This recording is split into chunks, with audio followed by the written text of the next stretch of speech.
Thank you, sir. Okay. धन्यवाद.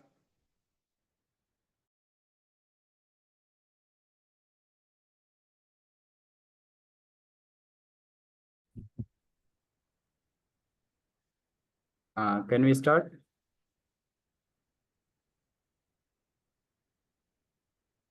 Hello.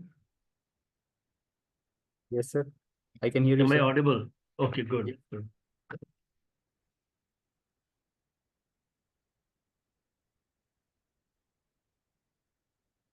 Yeah, please go ahead. Okay. Good afternoon, everyone. I am Shubham, coordinator of this session. It is my great honor and privilege to welcome you all to the session before of this esteemed international conference on reimagining and reclaiming the knowledge tradition of Bharat beyond boundaries and definitions.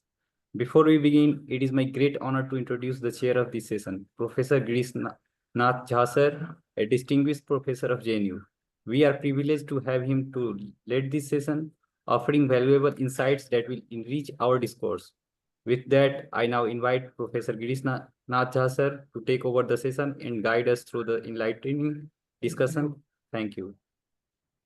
Thank you, Shubhamji. Thank you very much for inviting me, and thanks to the organizers of this important seminar for asking me to chair this very important session.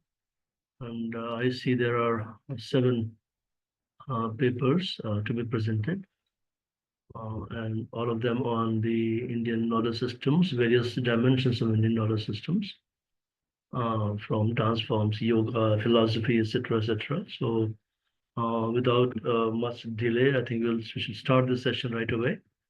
I'll invite the first speaker, Dr. Ileana Citaristi. She is an Indian-born Odissi Chow dancer, guru, and choreographer based in Bhubaneswar, India since 1979.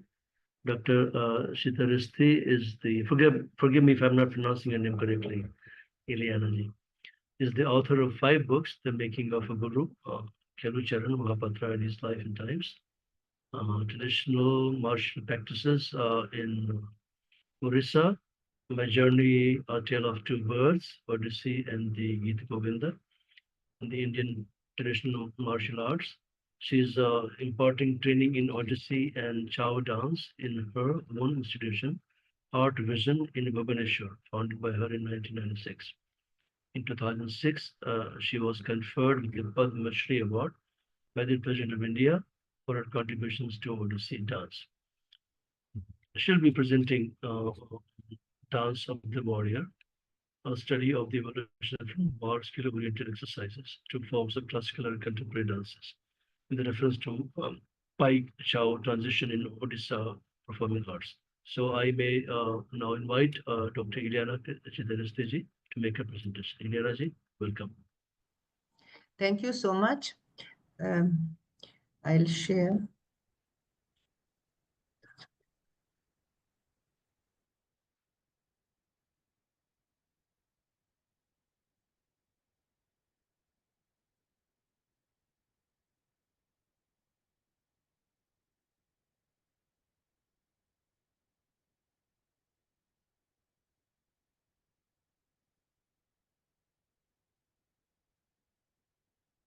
Sorry, I'm just. Okay. Dance of the Warriors. Every region in India has developed a system of exercises to be used as technique of attack and defense in wars and combats. The daily training at the base of these techniques involves a high degree of physical and mental concentration for the complexity of movements and the considerable amount of strength required for their execution. These martial techniques, apart from being useful as systems of attack and defense, are also a storehouse of information for studying the kinetics of body language from an historic point of view. Classical styles of dance, such as Kathakali, Manipuri, and Chow, have directly developed from the respective martial forms of their region. And in the Natya Shastra, the classical text of Indian dramaturgy and aesthetics, we find continuous reference to the arts of combat as basic reference sources. One can look at these traditions from different points of view.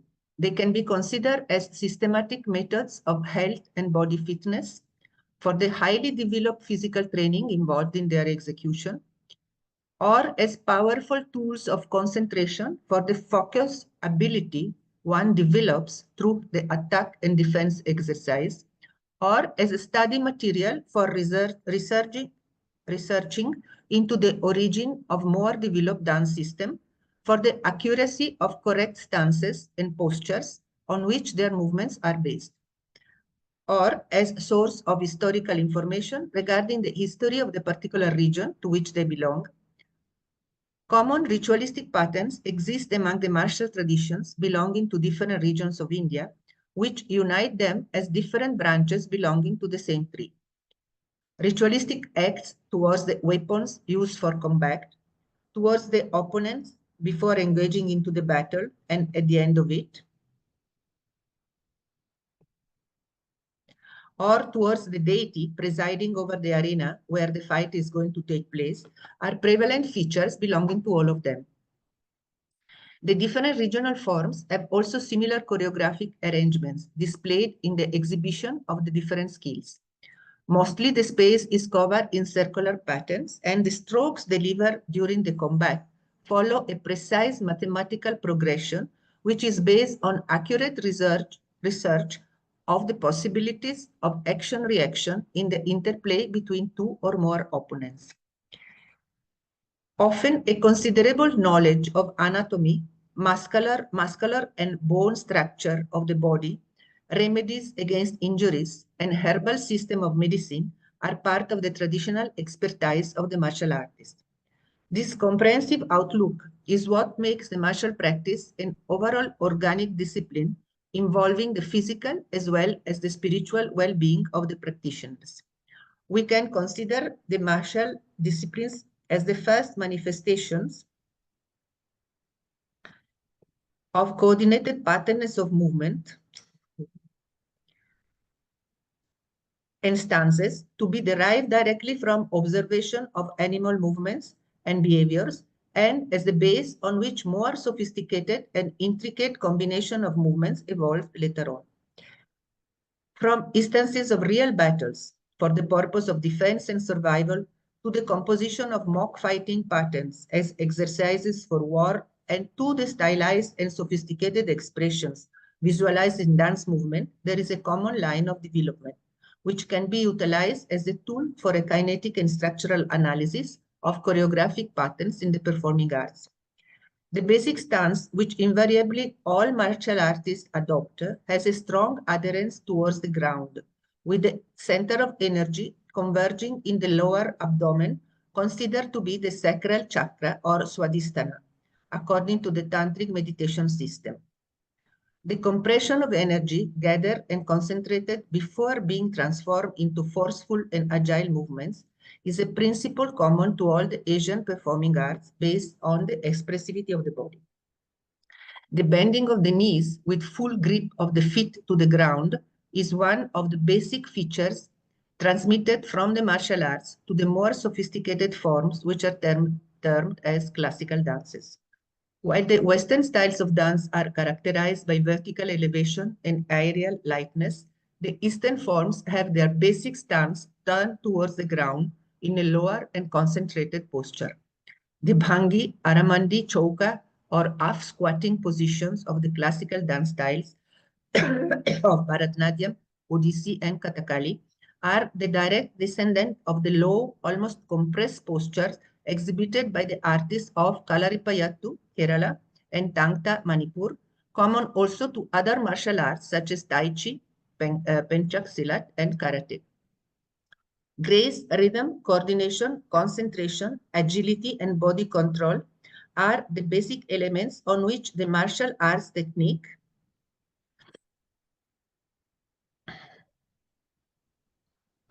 are founded, and the main characteristics of any physical disciplines in the field of performing arts. The two components of Lasya and Tandava, respectively the female graceful quality and the virile one, which are at the base of the Indian aesthetic theory, are blended in the harmonious and well-coordinated movements of the martial artist. Their actions convey military vigor and strength, mingled with grace, harmony, lightness, and agility.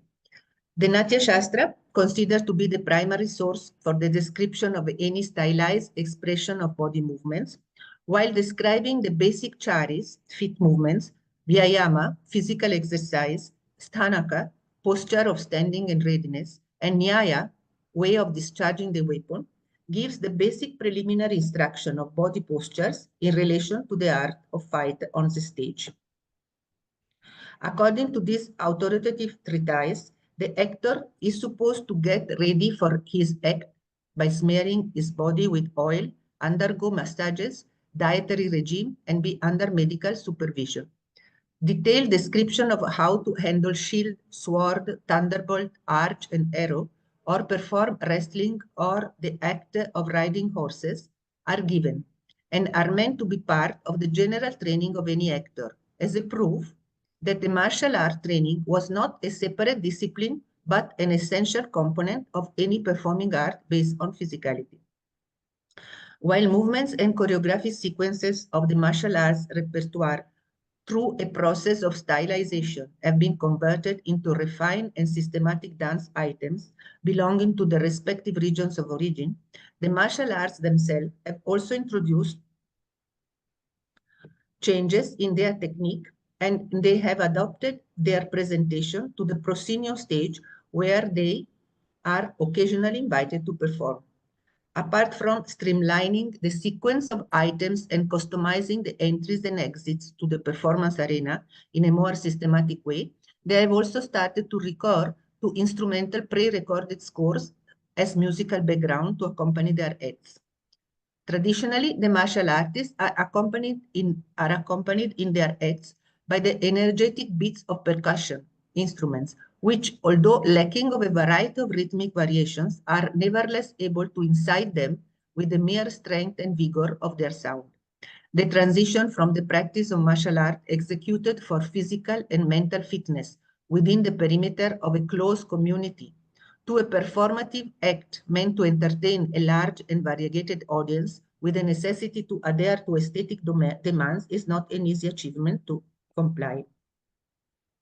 Although there are forms of martial arts in almost all the regions in India, we are going to concentrate on Orissa and highlight the historical evolution from the simple exercise of attack-defense, which the foot soldiers or paiko developed for keeping themselves fit for battle, to the highly stylized form of Chao dance, which developed from it, and to the contemporary choreographies based on the body movements belonging to the martial training.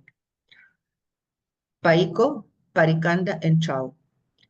The history of the Paiko, or infantry soldiers of Orissa, is inextricably interwoven with the region's history and feudal structure, which existed from the 8th century onwards till the time of British domination in the 19th century. The chiefs of the vassal states located around and along the frontiers of the sovereign power were supposed to check the aggressive design of the neighboring kingdoms.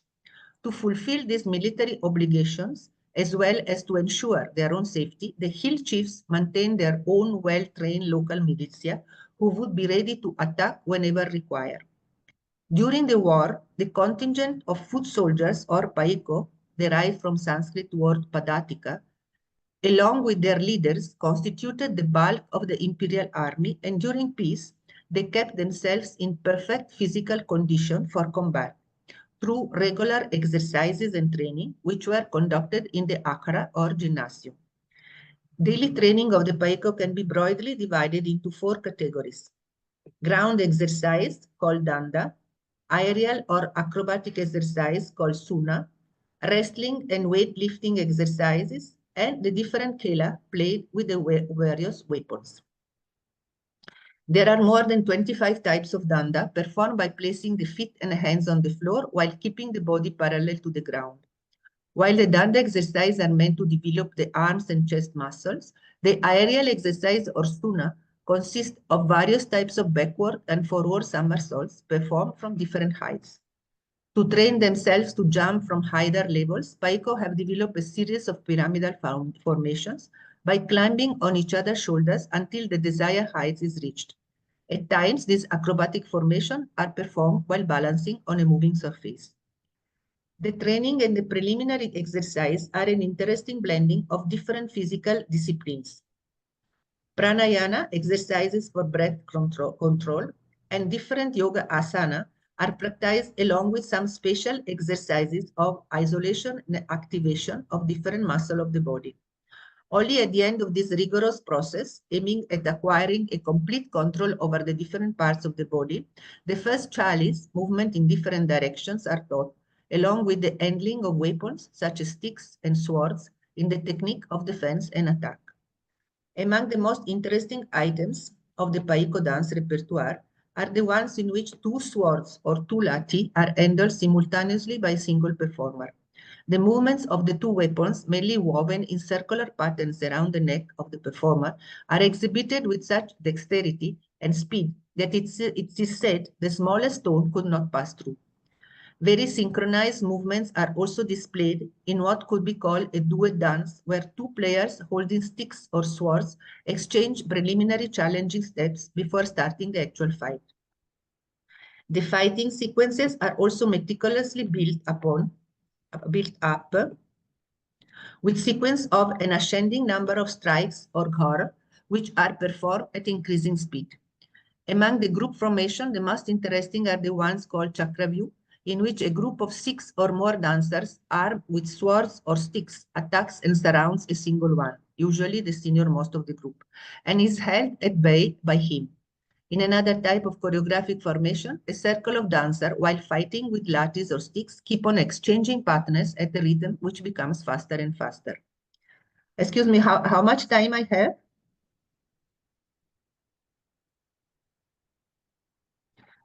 Five minutes. 5 minutes. 5 minutes only? Yeah. 5 minutes more? Oh. Yeah. Okay. So the parikanda is performed. So Paiko, now we go to parikanda. The parikanda is performed by a couple of dancers, sometimes also 4, who hold swords and shield in their hands. The attire is that of regal warriors with turban on the head, sindoor on the forehead, kajal around the eyes, decorative attires on the chest, and dhoti worn like pajama on the lower portion. Nowadays, the dance sequence lasts not more than 12-15 minutes, and it is performed only in Jamda, a village in the Mayurbhanj district. It consists of basic steps performed in tandem, forwards, backwards, and sideways, and sequences of mock fighting, which form the central portion of the item. The rhythmic accompaniment is given by the dholo, which plays more or less the same rhythmic pattern from beginning to end, varying only the speed during the fighting section, and by the shanai or by the flute. If originally the parikanda style had functioned as a precursor and building up exercise for the chow dance, in course of time, these two forms became separated. And while the second developed into a sophisticated dance form, the first remained more similar to the original version. Chow dance. When the utility of the paiko in the regular army had discontinued after the advent of the British method of warfare, the components of the paiko community continued to exercise their skill with different weapons to be able to take part in the celebration of Dasara and Chaitra Parva. The chow dance repertoire of the first years, although it had already incorporated mythological themes up to a certain extent, was still by and large reverting around themes of martial content. The items were Janakya Paika, 1 soldier, Jodi Paika, 2 soldiers, Rangapanda, bullfight, Ravana Bhada, the killing of Ravana, Maisasura Bhada, the killing of Maisasura, Dhanu Bhanga, the breaking of the bow, among others. The most famous and ambitious dance item was the war dance, which had earned fame and recognition to the Orya soldiers. The local press did not mention the word chow that time, but Orya Paiko, when it was presented in front of Emperor Georg V at Calcutta in 1912. This item has remained in the chow repertoire until the present days, although it is now performed by 32 or 16 dancers instead of 64 like the original one. The martial derivation of the chow dance is evident especially in the exercises and basic steps of the preliminary training. The young students, while learning the basic chalis called topka and upli, are holding in their hands a sword and a shield, as it is used to be done during the parikanda exercise of the paiko. So I like to hurry up. You may summarize now. Thank you. It is over? I'm not You may finished. kindly summarize it in one minute. 1 minute, Yeah, okay. please summarize it in 1 minute. Thank you. Okay, so I'll go towards the end when I say that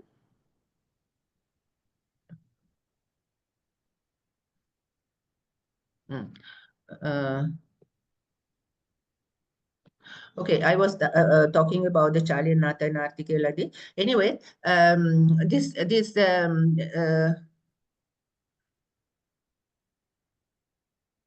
many innovative and creative choreographies inspired by the Chow technique have been attempted by choreographers and theater directors in other states.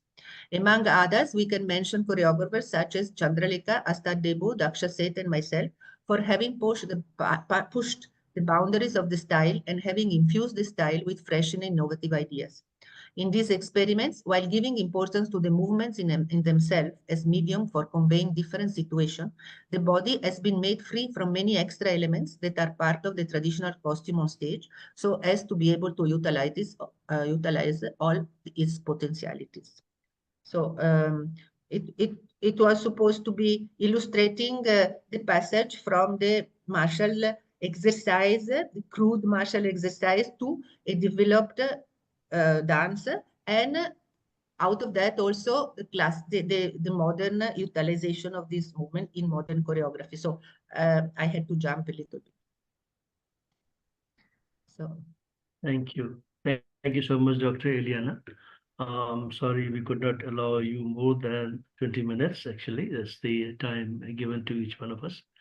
So thank you. We'll take the questions after everybody has finished their paper, actually, towards the end.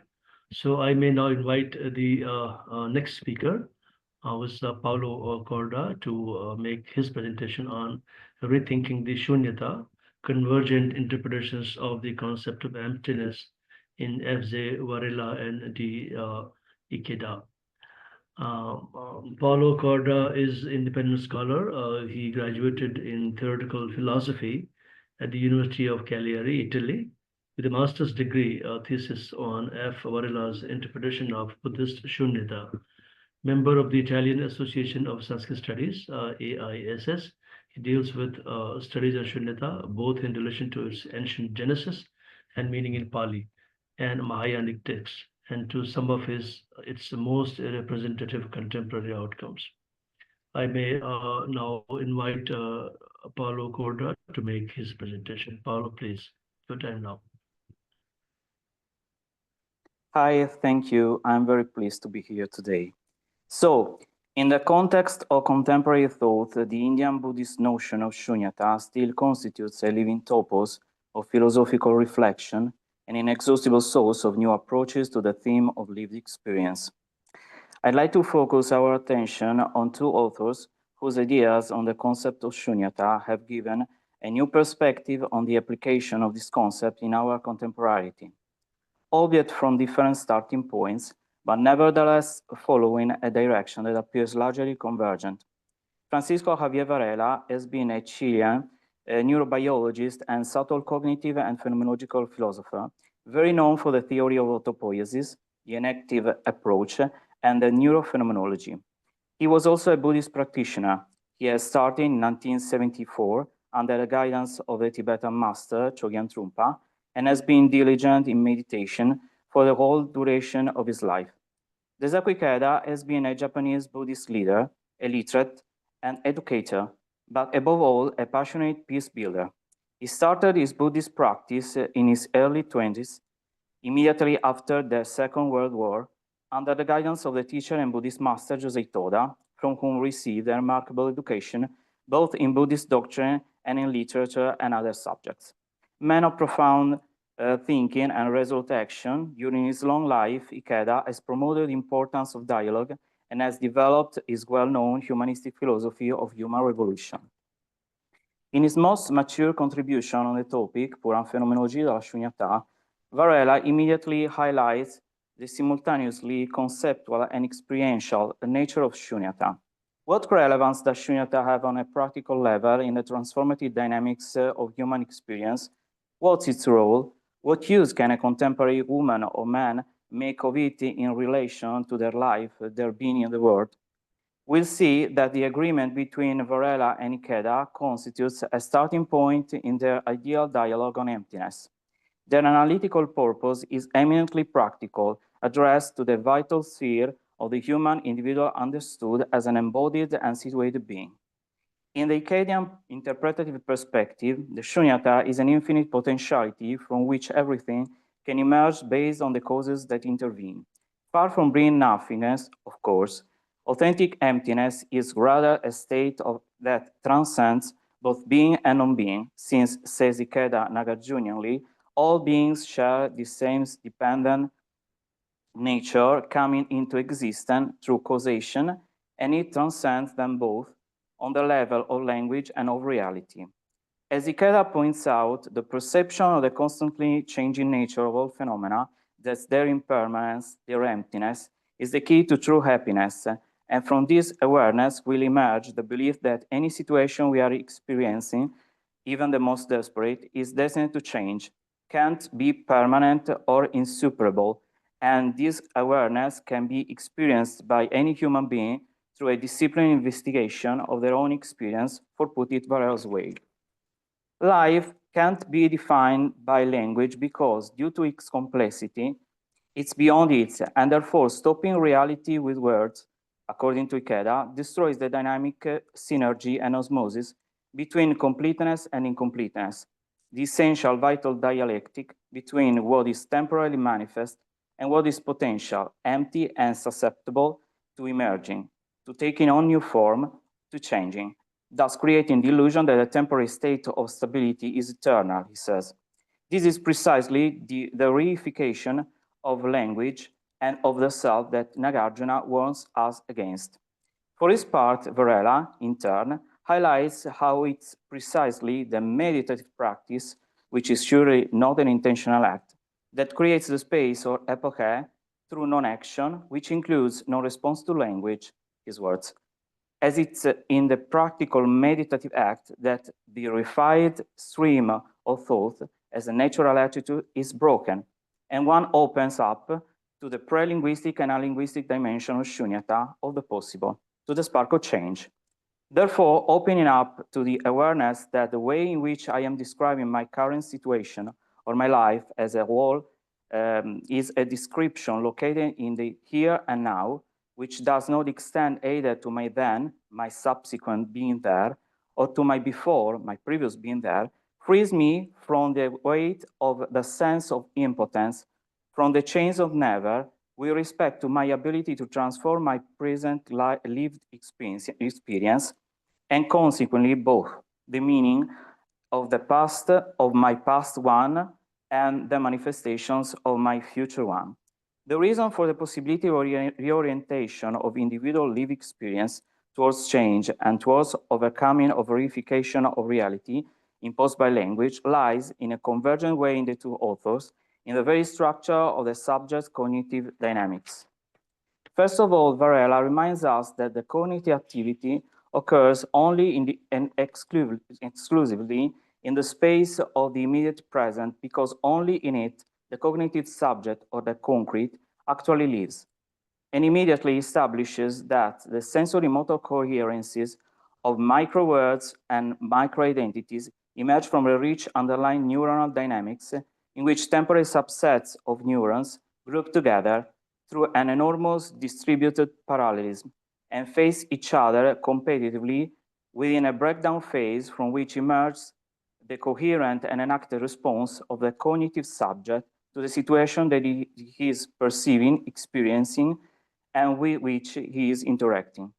If micro-identities are defined by Varela as reading exploration and constitute, so to speak, the noetic element, the micro-words are the configurational correspondent on the noematic intentional level, so that the way in which we manifest ourselves, that's our micro-identity located in a specific point of time and space, says Varela, is inseparable from the way in which things and others appear to us. That's the micro world in which that specific micro-identity of ours lives. We are once again in the context of conditional co-production, understood in an Nagarjunian way of a mutual co-constitution of the self and the world enacted in the body and through the body. The breakdown is instead defined by Varela as the moment of emptiness, the gap of 200, 500 milliseconds, in which a rich dynamic involving concurrent sub-identities and agents takes place. It's precisely the cognitive Śūnyatā that underlies the very moment of being there, he continues, when something concrete and specific shows up. That's the synonym micro-identity, micro-world, as it's precisely during this phase of neurocognitive breakdown that the concrete is born, he says. The subject, therefore, presents itself as a disunited cognitive agent, fragmented, which is constituted configurationally in the breakdown, understood, says Varela, as the moment of negotiation between concurrent neuronal assemblies or subnetworks and emergence. That's a virtual self, which presents itself as a coherent global pattern that emerges from the activity of simple local components, a selfless self, he concludes. At this point, Varela asks whether, from a more phenomenological point of view, it's appropriate to identify some typical microworlds within which we move during a normal day. He recognizes that the micro-identity microworlds are historically constituted, and they are actively acquired through the embodied history of the cognitive subject.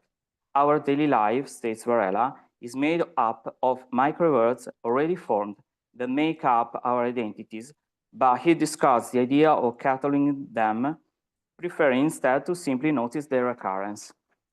Here, the Ikedian perspective comes into play based on the Chiyan Tiantai theory of Ichinen and Sanzen and on the causality of the 10 factors. Because in the context of Chinese Buddhist theoretical elaboration, and specifically of the Tiantai school, an evaluation of the recurrence of microworlds aimed at compiling a well-defined taxonomy had been made.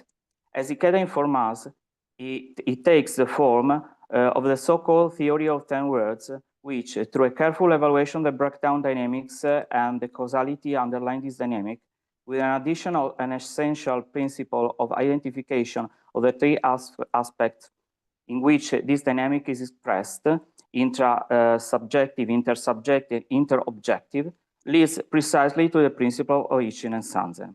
In detail, corresponding to what we have defined as the breakdown phase, that's the cognitive Śūnyatā phase, she considers that each vital state, so to speak, potentially contains within itself all the 10 states, the other 9 in itself, establishing the possibility of succession for a micro-identity microworld to the other in the breakdown unity, which corresponds precisely to the Ichinen, an instant, or as Varela defines it, the nowness of a perceptual-motor unity. To explain the breakdown dynamics, she applies the causality formula present in the second chapter of the Lotus Sutra in the version translated by Kumarajiva, the so-called 10 factors, finally obtaining, through some other steps, the doctrine of Ichinen and Sanzen, the most general taxonomic representation for the Buddhism of the Tiantai Nichiren tradition of the 3,000 Sanzen cognitive configurations that a subject can experience in the breakdown unit Ichinen. Having noted the correspondence between Varela's neurodynamic conception of the cognitive subject and that of Ikeda of Chiyan Buddhist ancestry, we can affirm that the value of this overall doctrine lies in the fact that, by virtue of the subsystemic competitiveness underlying the breakdown phase, the outcome of the passage from a micro-identity microworld to the subsequent one, although actively directed by the history of the subject, is not entirely predetermined, and it therefore leaves room for variations that allow the subject to consciously redefine his own enacted history through the practical meditative act and the different acting in the world that follows from it. This is why Ikeda states that only in the Buddhist theory of causality, of the 10 factors, can we grasp the workings of the mind in the state of Śūnyatā, and that this idea of causality is what makes human revolution possible. That's the radical and deep-rooted transformation of the cognitive and, in a broader sense, internal attitude and orientation towards the reality of one's life, of one's being there, and consequently of the action aimed at changing one's being in the world, ultimately the very trajectory of one's life. We must ask ourselves whether Śūnyatā can also play a role in the intersubjective relationship between individuals. Varela points out that the selfless self, the empty self, is the link of intermediation between the objectivity of the physical body, Körper, and the subjective possibility of affirming, recognizing, communicating one's lived experience in the intersubjective dimension. It's through this cognitive Śūnyatā, Varela seems to tell us, that the physical body becomes a lived body, life, that's an embodied subject enacted in a body and through the body, which enters into connection with other equally embodied and enacted subject in a mutual exchange of a narrative type.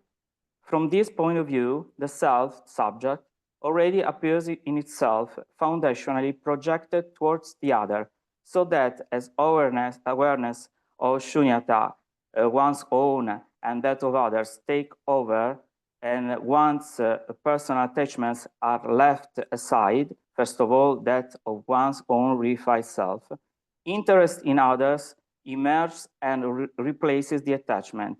An interest which is a genuine compassion, a karuna, a desire for transformative action oriented towards the happiness of others.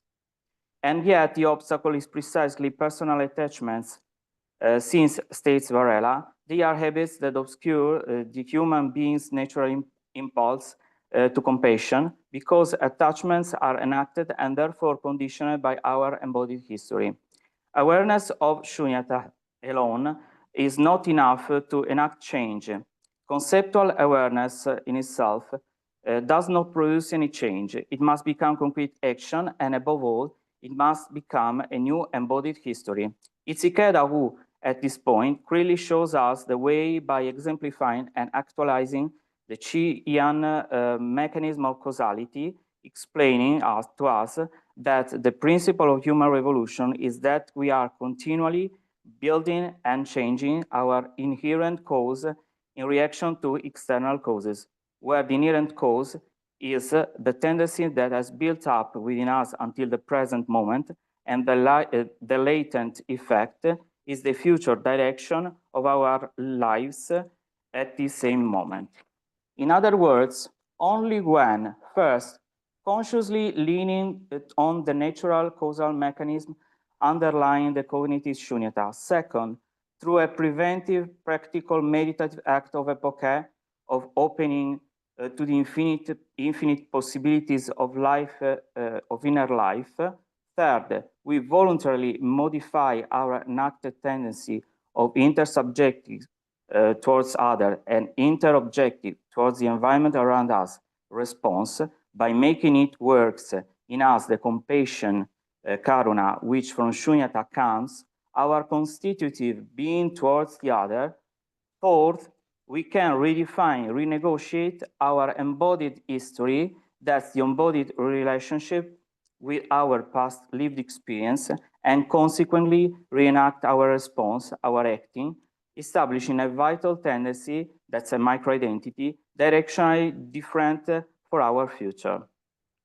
It's fundamentally an act of freedom that arises from the state of Śūnyatā within us, our concrete possibility of changing our destiny, the direction of our life, the tendency that led us to always react in the same way and to always obtain the same frustrating results. Whereas now it's we who shape our destiny, and therefore different rewarding results for ourselves and for others inseparably. This is the human revolution. Paolo, you have 5 minutes only. I'm finishing. This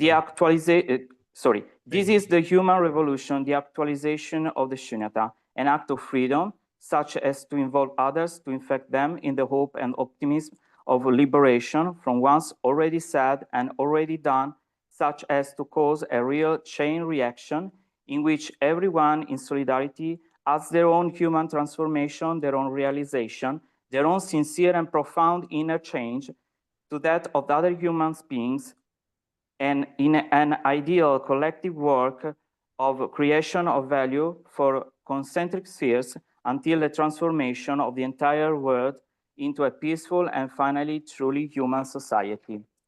The human revolution is the spiritual legacy of Daisaku Ikeda, just as the neurocognitive and phenomenological reflection on Śūnyatā is the intellectual legacy of Francisco Varela. Two different people, of course, but who, despite never having met, shared a convergent common conception of human transformation, of man's role in the world, and ultimately of the value of life itself. Thank you for your attention. Thank you, Paolo. Thank you, Paolo, so much for bringing in interesting aspects of Śūnyatā. We'll discuss it at the end when we have the question and answer session. I now invite Simona Beccone. She is going to present on yoga with love, or teaching, learning method, integrating the principles and practices of Indian knowledge into Western society, the popularity of yoga and its integration in the Western society. Simona, you may now present your paper. Simona Beccone, let me first introduce her. Sorry about that. She's an associate professor of English literature at the Department of Philology, Literature and Linguistics of the University of Pisa, Italy. Her research interests focus on literary theory, metaphysical poetry of Jean Bird, romantic poetry, English poetry in rural India, alchemy in Anglophone literature, eco-criticism, cognitive psychology and creativity, and Jungian analysis. She is a devoted yoga practitioner and certified yoga teacher.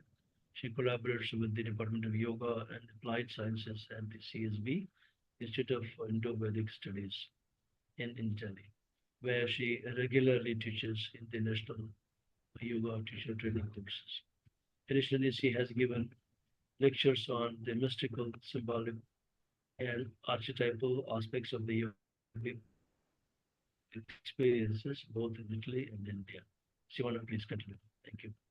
Thank you very much, Professor. Namaskar, esteemed guests, respected colleagues and friends. I'd like to extend my heartfelt gratitude for to the conference organizers for inviting me to this seminar and for your warm welcome. First of all, try to share my presentation. Can you see it? Can you see it? Loading now, when you can. Okay. Thank you. Double clear. It's visible now. Thank you. Yes. Okay. So my presentation is grounded on my experience as a yoga teacher, researcher, and devoted practitioner at the CSB Institute of Indo-Vedic Studies in Italy. The institute was founded by Marco Ferrini. Mazziava Taradas was awarded by the President of India of the gold medal and the academic title of Doctor Honoris Causa, PhD in philosophy, in recognition of his contribution to the dissemination of Vedic knowledge throughout the world. So my long-time contact with Indian traditional knowledge, philosophy, and values has become an intense and gratifying experience of personal and spiritual growth, as well as well-being, to the extent that I have permanently integrated this worldview in all aspects of my private life, as well as in my public academic activity at Pisa University. So regarding the possibility of successfully applying yoga in contemporary Western contexts, including those outside India, I would like to introduce an example that I'm very familiar with, the so-called yoga with love method. This is a series of learning and teaching techniques and practices implemented by the Institute of Indo-Vedic Studies in collaboration with a team of experienced yoga teachers and researchers, including myself. The method incorporates traditional Indian principles, pedagogical, psychological, philosophical, and practical, into modern yogic practice, following the Ayush protocol. And in fact, the Institute of Indo-Vedic Studies is one of the renowned Italian institutes that participates in the International Yoga Day celebrations organized by the Indian Embassy in Italy annually. The Yoga with Love method is a part of the Institute's aim to spread the universal wisdom of yoga psychology and philosophy, with a particular focus on the teachings of Bhakti Yoga according to the Vaishnava tradition, in a constant dialogue between East and West, modern science and the traditional wisdom and values of India. We delved into all the most important Hatha yogic texts of the tradition, the Hatha Pradipika, the Granda Samhita, the Shiva Samhita, the Hatha Vyasa Paddhati, the Hatha Tattva Kaumudi, and many others, and sacred scriptures, so the Vedas, the Upanishads, the Puranas, the Ityasa, and so on, as well as Patanjali's Yoga Sutras and his original Ashtanga Yoga system, to adapt their teachings for contemporary practitioners, integrating, disseminating these insights into Western lifestyle, society, and institutions to help people to improve and elevate their human spiritual potential. In our yoga practice, we have established a set of criteria for teaching, performing, and sequencing asanas that have demonstrated their effectiveness over the years, especially when incorporated into modern interpersonal contexts.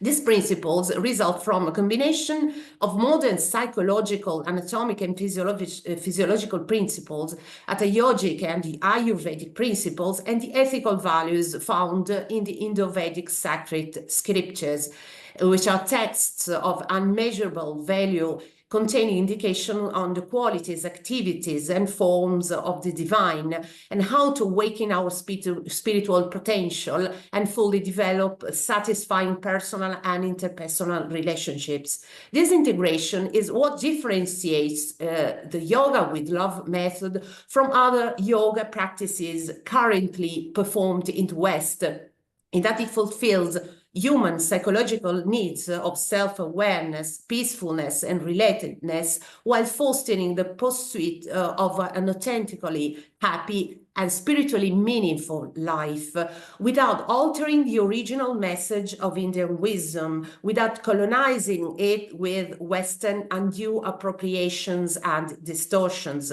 Many styles taught in the West are just a pale reflections of the ancient wisdom of yoga. They sometimes resemble, marketing operations uniquely focused on physical exercises, then emphasize the Annamaya Kosha, the sheath of food, the physical body, and the ego-centered personality of the practitioner, rather than serving as tools for spiritual growth.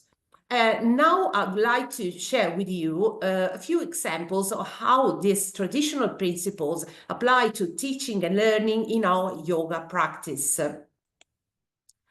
So the first principle is, of course, Sthira Sukham Asanam and Ananta Samapatibhyam. As Patanjali says in the Yoga Sutras, asanas should be stable and comfortable, allowing unified contemplation on that which is boundless and infinite.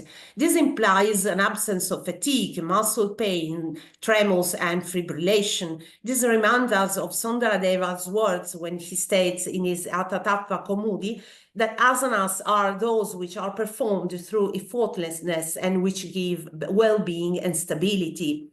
And when the asana of Muni is practiced without quivering and shaking, then the asanas are well perfected and remove disease. This brings stability to the body and it overcomes the obstacles rooted in duality. And this principle is also stated by Krishna himself in the Bhagavad Gita when he gives instructions to Arjuna on how to practice yoga. And he says, one should hold one's body, neck and head erect in a straight line and stare steadily at the tip of the nose. Thus, with unagitating, subdued mind, devoid of fear, completely free from sex life, life, one should meditate upon me within the heart and make me the ultimate goal of life. Other principles are the principle of Shānyatā, which is also found in the Bhagavad Gita, that is to say, graduality. In the practice of asanas, charanas, and pranayama, we proceed from easy to difficult to improve the students' learning process and introspective growth, as well as increase the lessons' inclusivity, providing equal access and opportunity and resources for people who might otherwise be excluded or marginalized for age, body type, and physical preparation. For this reason, we welcome students of all levels to our yoga classes. Given the diversity in skills levels, especially in Italy, we focus on creating a supported environment to prevent frustration and encourage continued practice. Then there's the principle of puna, repetition, which is found also in the Hatha Yoga Pradipika, in the Hatha Abhyasa Paddhati, and many others. So during guided practice, the same asana is repeated with multiple variations. This builds memory, autonomy, and self-confidence in the practitioner, who practices with increasing independence and pleasure even at home. Scientists confirm that stimuli are learned by repetition. They are remembered better and retained for a long time. And this is peculiarly true in adults whose learning is in fact enhanced by repetition. We also implemented from the Atattva Kaumudi the practice of charanas, which are repeated forward, backwards movements and joint movements, which purify the body from grantis, prepare it for a more introverted and relaxed asana practice. The fourth principle is adaptation, because we have made postures accessible to all students of all body types and levels in a class by giving explanations, proposing different versions of the same posture, and using props. How students are encouraged to reach a level within their possibility and then overcome it with awareness, step by step. At the same time, they are also encouraged to take care of correct alignment, creating an easily perceptible energetic structure of the pose, and make it more relaxed and stable for their body types. In this way, they become increasingly competent and self-aware of their progress and practice.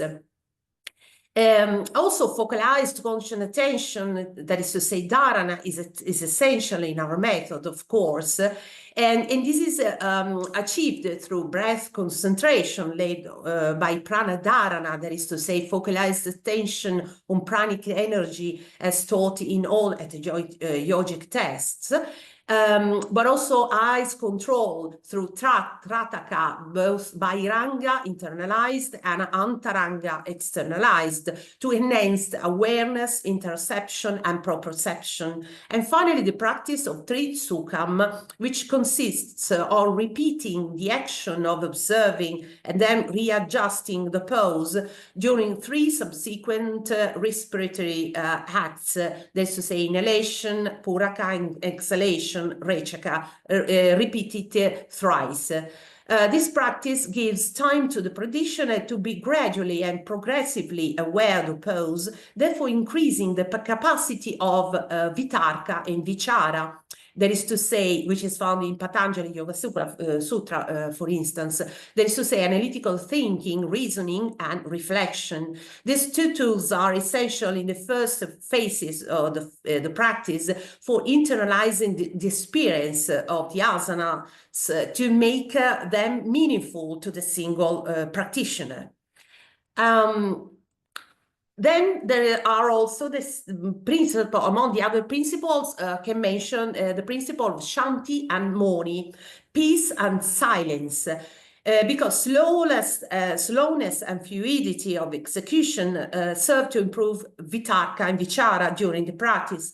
As for silence, when we repeated the pose that was previously explained, we do not talk, so that the students are made responsible for their movements. Kapiladeva in the Bhagavata Purana highlights the principle and says that it helps to build constancy in the practice and good command of postures. So Monam Sadasana Jaya Stairam. In addition, the practice of mantras is essential in the method. Kapalakuntaraka, among others, stresses on the importance of accompanying yogic practice with mantra chanting. In the Shatkarma section of his Hatha Abhyasa Paddhati, he even suggests which mantra should be chanted, which is Om Namo Bhagavate Vasudevaya.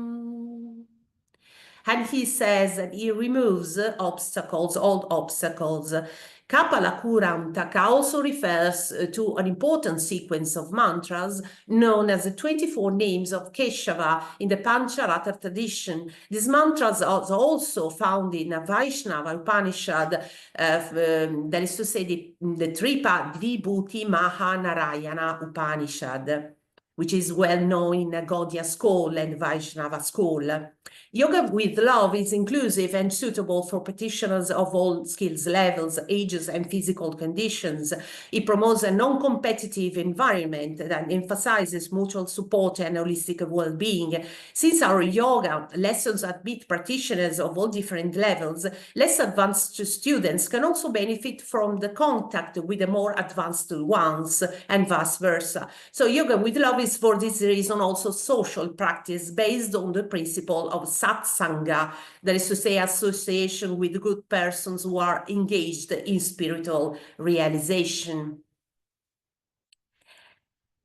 Then the basic structure of a yoga class, yoga with love class lesson results from the applying these principles in the teaching-learning relationship and has been implemented to facilitate inclusion, collaborative and dynamic learning. Each lesson lasts more or less 1 hour.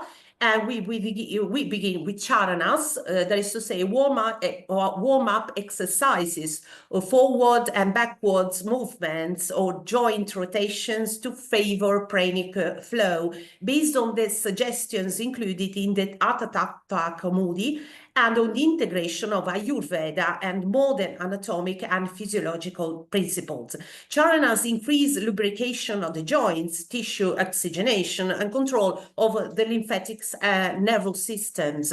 We also use ancient dynamic poses which we have found in many texts of the tradition, such as the Hatha Abhyasa Paddhati, and we also adapted classical static poses into dynamic versions, that is to say Musalasana, Vrikshapadakshapa, and Shashasana, and so on. Then there is the central part, which is devoted to the practice of asanas, both well-known and ancient, and the instructions are found in the key texts of Hatha Yoga. And also posture preparation and sequencing follow the criterion taken from the Hatha Abhyasa Paddhati. All asanas are integrated with explanations about their culture and philosophical backgrounds, that is to say the Indo-Vedic eternal values and virtues.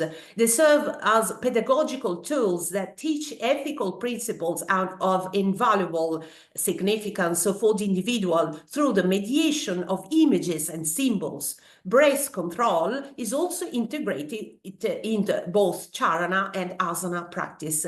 Then the final section of the class focuses on relaxation, pranayama, and introspection. Brief mantras are also chanted at the lessons beginning, middle, and end. As for the institutional feedback and support in Italy, the method has received various public funding, and after being recognized by CONI, the Italian National Olympic Committee, and then by the Italian Ministry of Education, University and Research, it has been implemented in a variety of settings. Universities in Italy and abroad, such as the University of Pisa, but also the Dev Sanskriti University of Haridwar, the GLA University of Matura, for instance, and also in advanced training courses for Italian public school teachers and administrative staff, sports associations, cultural foundations, organizations supporting the individuals with disabilities, correctional facilities, and additional, my department, the Department of Philology, Literature and Linguistics at the University of Pisa, organized a Yoga with Love course for university students last year as a part of the student well-being services with good feedback for the participants. Scientific evidence demonstrated the validity of the principles implied in the method can also prove its usefulness in promoting Italian traditional knowledge and practices to enhance humanity's welfare and global well-being. For instance, in 2015, I'm going to conclude, for example, Dr. Paolo Cioni and Fabio Pitti, Krishna Kirtanadaso, the Yoga Department of Applied Sciences, started an experimental neuroscience activity to explore the connection between scientific thought, Vedic psychology, and yogic practices. The studies were conducted during an initial 3-month period and focused on a quantitative electroencephalography. And this research verified the application of the principles outlined in the Yoga Upanishad and Yoga Sutras of Patanjali. The fundamental idea was that when people are continuously informed about their psychological variables, such as breathing rate, heart rate, blood pressure, and other involuntary functions, which they are unusually aware, they can gain control over these functions and improve them. This approach facilitated the creation of a personalized program of yogic practice known as neurofeedback yoga, and it enabled participants to learn how to modulate and self-regulate their nervous systems by monitoring their performance and evaluating the results. All participants reported significantly decreased stress and exciting levels, while they increased concentration, serenity, and emotional detachment. And also, master thesis examining the physiological effects of Hatha Yoga was discussed at the Department of Clinical and Health Psychology at the University of Pisa in collaboration with Fabio Pitti from the Institute of Indo-Vedic Studies. So to conclude, the evidence presented here, along with years of experience in yoga teaching with hundreds of satisfied students, demonstrates that integrating the traditional teaching of Indian yoga into Western lifestyles and society and institutions, of course, enhances and elevates human spiritual potential and true happiness. The eternal knowledge transmitted through yoga is valid in all places and epochs. The mission of all yoga practitioners, teachers, and students is to support this process with tireless commitment, joy, and enthusiasm for the benefit of humanity, especially in this particularly historical period. The Yoga with Love method is a tiny part of this greater picture. As we continue to this dialogue between East and West, we enrich our lives and contribute to a more compassionate and cohesive society. Together, we can disseminate the profound wisdom of Bharat traditions beyond boundaries and definitions, guiding individuals towards a more authentic and fulfilling existence of peace, compassion, and love. Thank you so much. Thank you, Simona ji. Thank you so much for bringing in pedagogical innovations into yoga teaching in the West and linking it with scientific experiments. Thank you so much. We'll have discussions on it towards the end. I now invite the next speaker, who is Dr. Åke Sander. He's a professor emeritus of sociology and psychology of religion, Department of Literature, History of Ideas and Religion, University of Gothenburg, Sweden. His empirical research has focused on understanding the phenomena of religion and religiosity, especially the Hindu and Islamic traditions, and their influence on people's ways of experiencing, thinking, feeling, and acting. Theoretically, his focus has been on the phenomenology of religion, religious experience, religious consciousness, mysticism, theory of meditation, the nature of religion, religious change, and the cultural hermeneutical challenges that arise when attempting to understand persons whose culture, religion, patterns of interpretation, habits, etc., differ from one's own. I invite Dr. Sander to present on to what extent can Sanātan Dharma or the old Indian wisdom tradition be a source for ecological environmentalist argumentation. Dr. Sander, please. Thank you very much for inviting me. Yeah, what I'm going to talk about is basically that many Indians today, but not only Indians, believe that the Sanātan Dharma, compared to other world religious traditions, has from its very beginning, 3,000-4,000 years ago, included environmentally good and radical messages.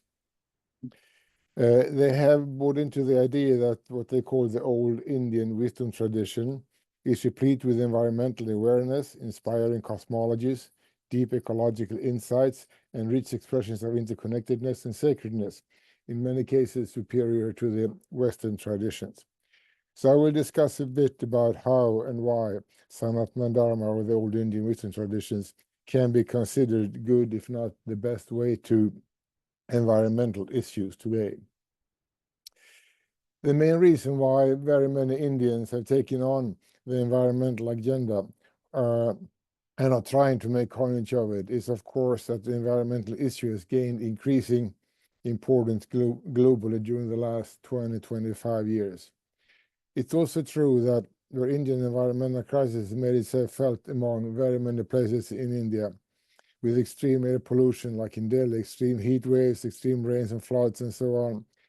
So the problem they have to cope with of last has been of very much more importance in India over the last decades. It can, however, still be said that the debate about the effects and causes of ecology and environmental changes on the socioeconomic problems of India has only started to be addressed. And the effects of India's impressive economic growth has not been matched with similar problems in the dealing with the environmental and climate issues. Especially in the public consciousness, the crisis of climate changes and global warming has not yet filtered down in the Indian to the same extent as in the West.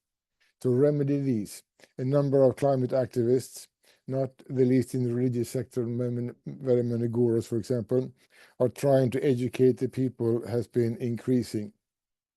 And even if scientific knowledge is the most important for these problems, other forms of knowledge, so-called cultural knowledge, local knowledge, religious knowledge, can also play a role. I mean, if you can use the term religious knowledge, it's debated, but I have going to use that term, and I've been writing a lot about why you can use the term religious knowledge other places. And especially in countries with lower socioeconomic and educational levels, and where the nexus between science, religion, and old traditions is different from in the West, and where the status and legitimacy of religion is higher and of religious leaders is higher. In these contexts, these forms of knowledge can provide people with understandable and legitimized explanations of and models of why things are happening and why they do, and as well as what can be done about the problems. So India is a good example of such a country, where especially the religious knowledge has high legitimacy among people. Here, framing a problem in a traditional religious context and paint the solution in the same context can be of great importance, which has been shown very much the last 10 years by, for example, BJP politicians and so on, who really use the religious knowledge frame to make coinage. Religious knowledge has throughout history also provided itself to have causal force, to be a source for agency, so there is no reason to believe that that cannot be the case in today's circumstances too.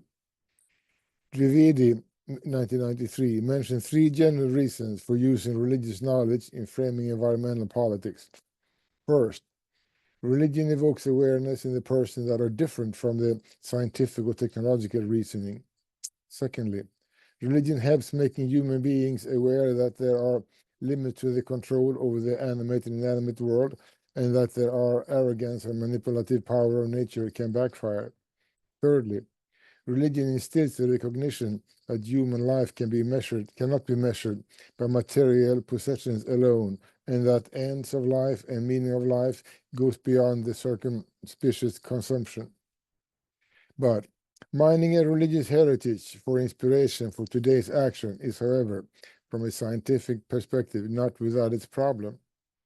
The Indian religious heritage, or what Cantor Smith termed the cumulative tradition, is enormous, as we know. And what anybody picks out of that is always has to be a very small selection. And when Indian religious activists does their selection or do their cherry picking out of the tradition from what they term the Indian old wisdom tradition, they do so what Michael Foucault has called the genealogical method, i.e.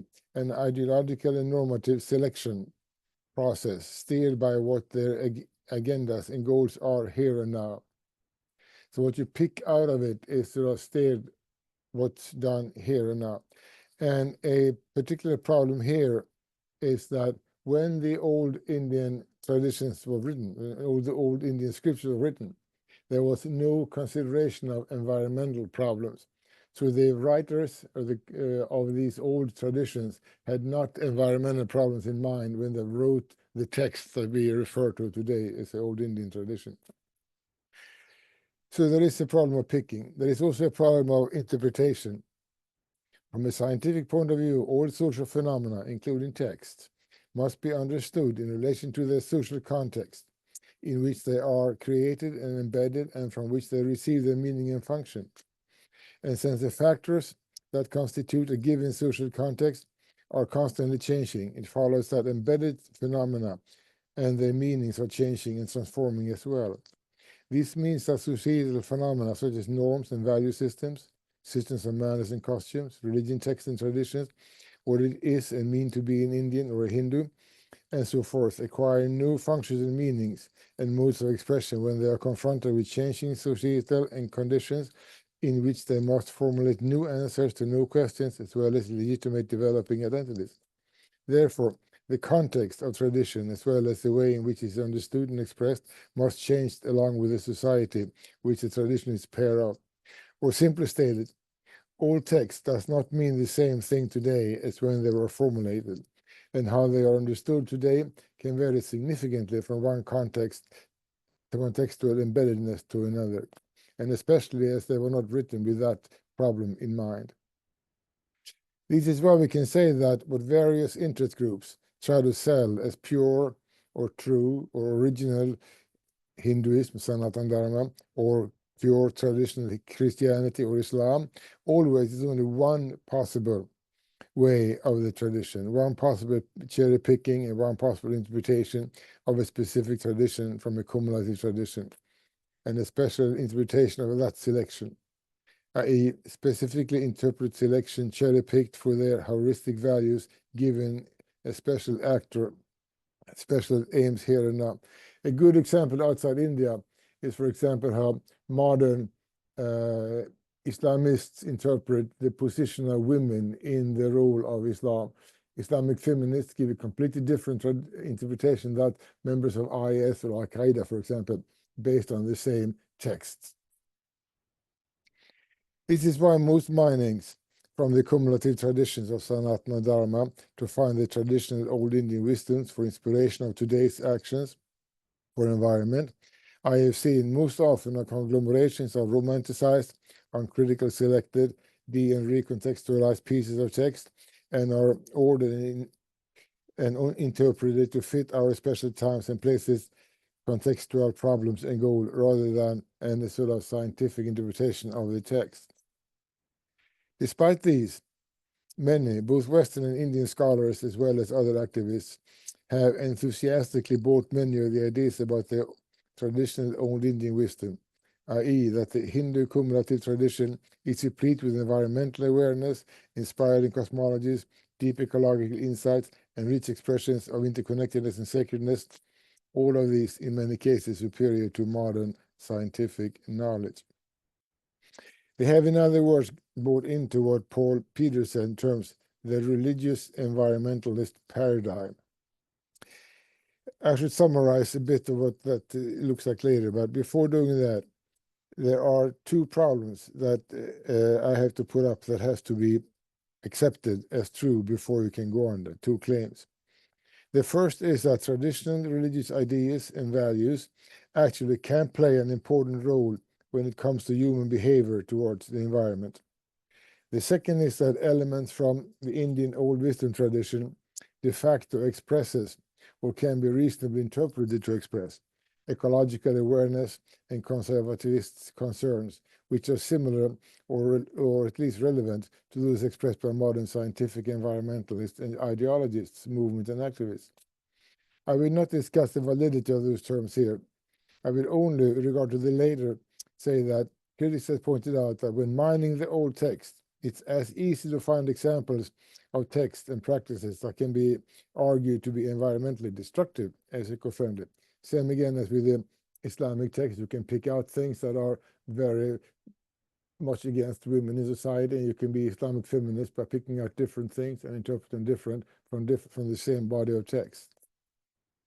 It all depends on what you pick out and how you interpret what you pick out. As regarding the first, to the extent that the environmental paradigm can cause efficiencies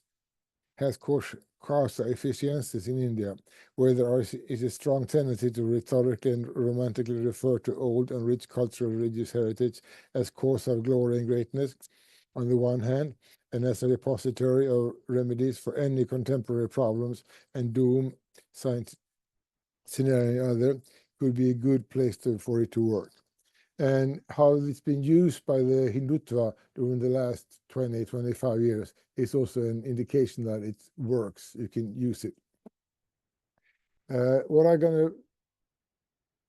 gonna present here as the old Indian wisdom tradition is not any sort of complete picture.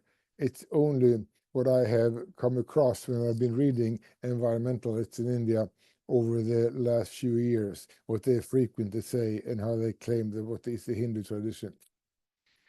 Many of the arguments refers back to the myth of the original creation. The main creation stories are supposed to provide or to prove that the world, cosmos and nature was created not only by, but in almost an act of self-sacrifice of divine. The divine process of creation was not only a causa efficiency, but a causa materialis. It is by infusing itself in the world, the cosmos, that the divine gives nature natural order, creates the natural laws and order, Rita and Dharma and so on. This is how the whole cosmos and nature can be said to be pre-emitted by the divine presence. And from these, you can say Rigveda 1090 or Gita 13:28 or other places. From these, many more specific arguments are deduced. That everything, all living beings and environment is sacred and interconnected. The world is one family, is it very often phrased. It also is said to follow that humans should always show respect and reverence for all of nature. This is why natural elements such as rivers, mountains, trees, animals, birds, and so on are worshipped as manifestations of the divine. These should foster a deep respect for the natural world, an attitude of stewardship rather than a master. The law of nature also includes the principle of karma, which in turn emphasizes the interconnectedness of all living beings and the environment. Actions that harm the environment, pollution, deforestation, exploitation of natural resources, and so on, are considered to be bad karma, not only to the individuals, but to the whole society.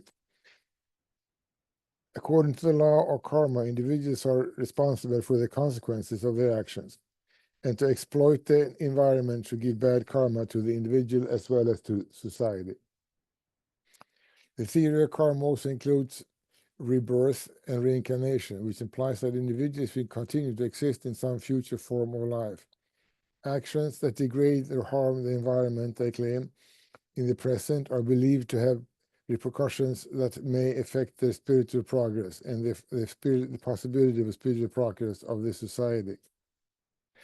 Sanātan Dharma also includes the principles of ahimsa and daya, to show non-violence, compassion, love, kindness, and sympathy with all beings in the world, and all is a core element. This principle is argued to extend to environmental promising practice to minimize harm to animals, plants, and the whole ecosystem. In the tradition of the Hindu cosmology, let's going to see how much time I have left here. Okay. 5 minutes more, please. Yeah. It's a cyclical, both for cosmos and for life itself, both for kalpas and yugas, and for the individual through a process of birth and rebirth or samsara. This belief is supposed to foster an understanding of nature and constantly reviewing itself, emphasizing the importance of preserving and nurturing the environment for further generations. I will finally take up what I consider one of the problems with using the yoga theory. I'm not going to get into that because I hope you understand, you know the basic of the yoga theory. And today we are living in the Kali Yuga according to these theories. And that's very often used as an argument. And it's an argument in a twofold way. And on the one hand, it says that already in the Kali Yuga, it's proclaimed how the situation should be now. There is a lot of, I can just quote from Vishnu Purana, I think I have time for that. The leaders who rule over the earth will be violent and seize the goods of the subjects. The leaders will then excuse of fiscal needs, will rob and despoil for their subjects and take away private property. Moral values and the rule of law will lessen from day to day until the world will be completely pervaded and agnosticism will gain the day among many men. And that sounds like very much what's going on the last few years and not the least the last few months. So you can use it as an argument for that the old texts are actually true. But by using that way, can also have the opposite effect. Because the process of the yugas is inevitable. It can make the present environmental crisis seem inevitable also, and in that case, not being an action for an invite for action, but be for passivity. Just to find up here some final words. It is true that the CO2 footprint of Indians are much less than the footprints of, for example, Americans. The Indians has like 1.7 tons per year, and Americans has more than 7 tons per year. But the question is these, as a lot of these Indians argue, because of the Indians have bought into the Sanātan Dharma traditions, or is it due to poverty? So are Indians more eco-friendly because of they believe in the old Indian traditions, or due to the poverty level? There are, for example, Pew Institute has done a lot of surveys in India about that, and found the summary of those would be that most Indians say that if they get more money, they would start living a more Western life, i.e. their ecological footprint would start being bigger. So the main problem is, even if it's true that I have no doubt it could be, that you can do a cherry-picked and well-interpreted versions from the Sanātan Dharma tradition, that the old Indian wisdom tradition have parts that can be used for environmental modern ethics. Can it be sold? And that's my last ending here. So for time runs out. I think that you can do a nice interpretation of the Sanātan Dharma with a particular cherry picking and interpretation that makes it extremely environmental positive. But you can also do the opposite way. But if you do the right way, can it be sold to Indians? In that case, we have something for the future. Otherwise, not. Thank you. Thank you, Professor Sander, for bringing the ideas from the Sanātan Dharma traditions. Very shortly, but still. Ecology and environmental argumentation. Thank you so much. We have some questions towards the end. So of course, question of interpretation, how you interpret it, the fine balance in Sanātan Dharma versus the exploitation of resources. So all of that we need to discuss. Thank you. I now invite the next speaker. She's going to make a presentation on the speakers, actually, two speakers, transmission of Indian Buddhist philosophy to Tibetan Buddhism, and examination of causality in Nagarjuna Samadhimika. Dr. Lyudmila Krasanova and Panchuk Yarkar. And Dr. Lyudmila Krasanova is a Belgian scholar and lecturer specializing in Indo-Tibetan Buddhism, women in Buddhism, and Buddhist art, based in Bergen, Norway. She earned her PhD in Indian and Tibetan literature and culture from Sofia University, St. Clement Orensky, where she has been teaching since 2008. In addition, she works as a research assistant in religious studies at the University of Bergen, Norway, where she completed a master's degree in religious studies. She has contributed to various academic publications and multiple articles for Buddhist Global, where she has served as a correspondent, writing about Buddhism in Tibet, Mongolia, Russia, and Singapore. The other speaker, Panchuk Yarkal's monastic education spans 25 years of rigorous Buddhist training.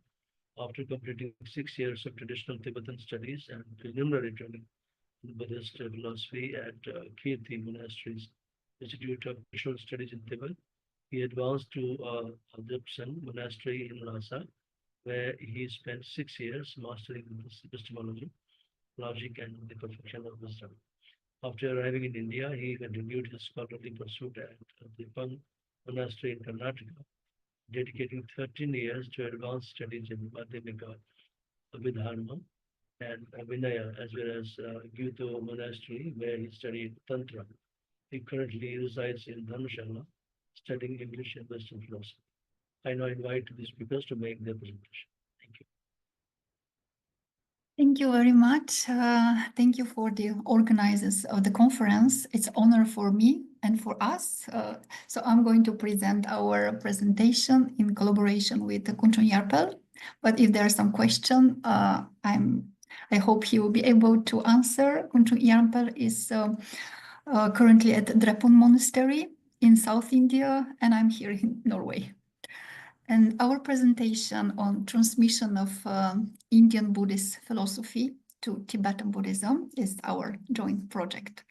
So I will present briefly some part of it. The transmission of Indian Buddhist philosophy to Tibetan Buddhism represents a significant cross-cultural exchange of profound knowledge rooted in the intellectual traditions of the great Indian monastic universities such as Nalanda and Vikramasila. This transfer of Buddhist ideas, texts, and practices, including translation, interpretation, and adaptation, shaped Tibetan religious, philosophical, and cultural landscapes.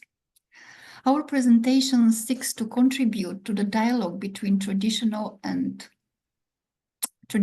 knowledge system and modern academic discourse by examining a key verse from the first chapter of Nagarjuna's Mula Madhyamaka Karika.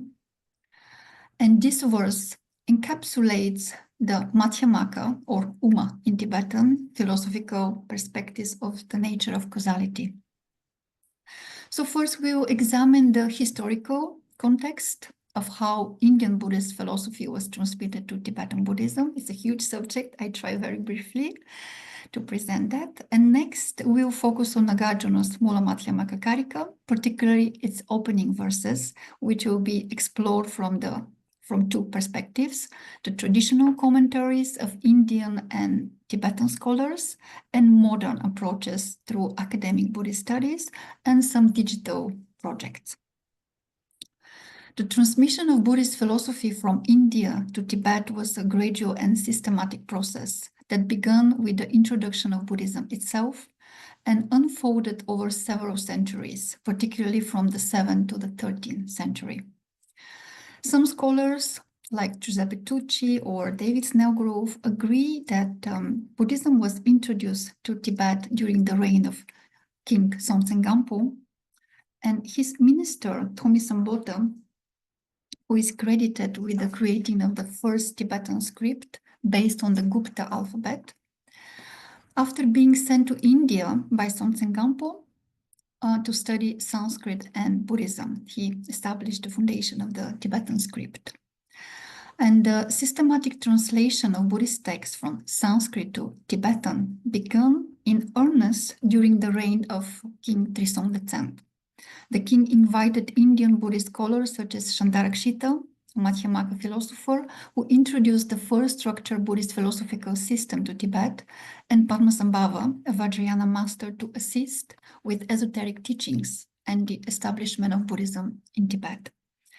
To facilitate the transmission of Buddhist teachings, a major translation project was initiated, leading to the creation of the Tibetan Buddhist canon in the two parts, the Kangyur, translation of the Buddhist teachings, and Tengyur, translation of the commentaries.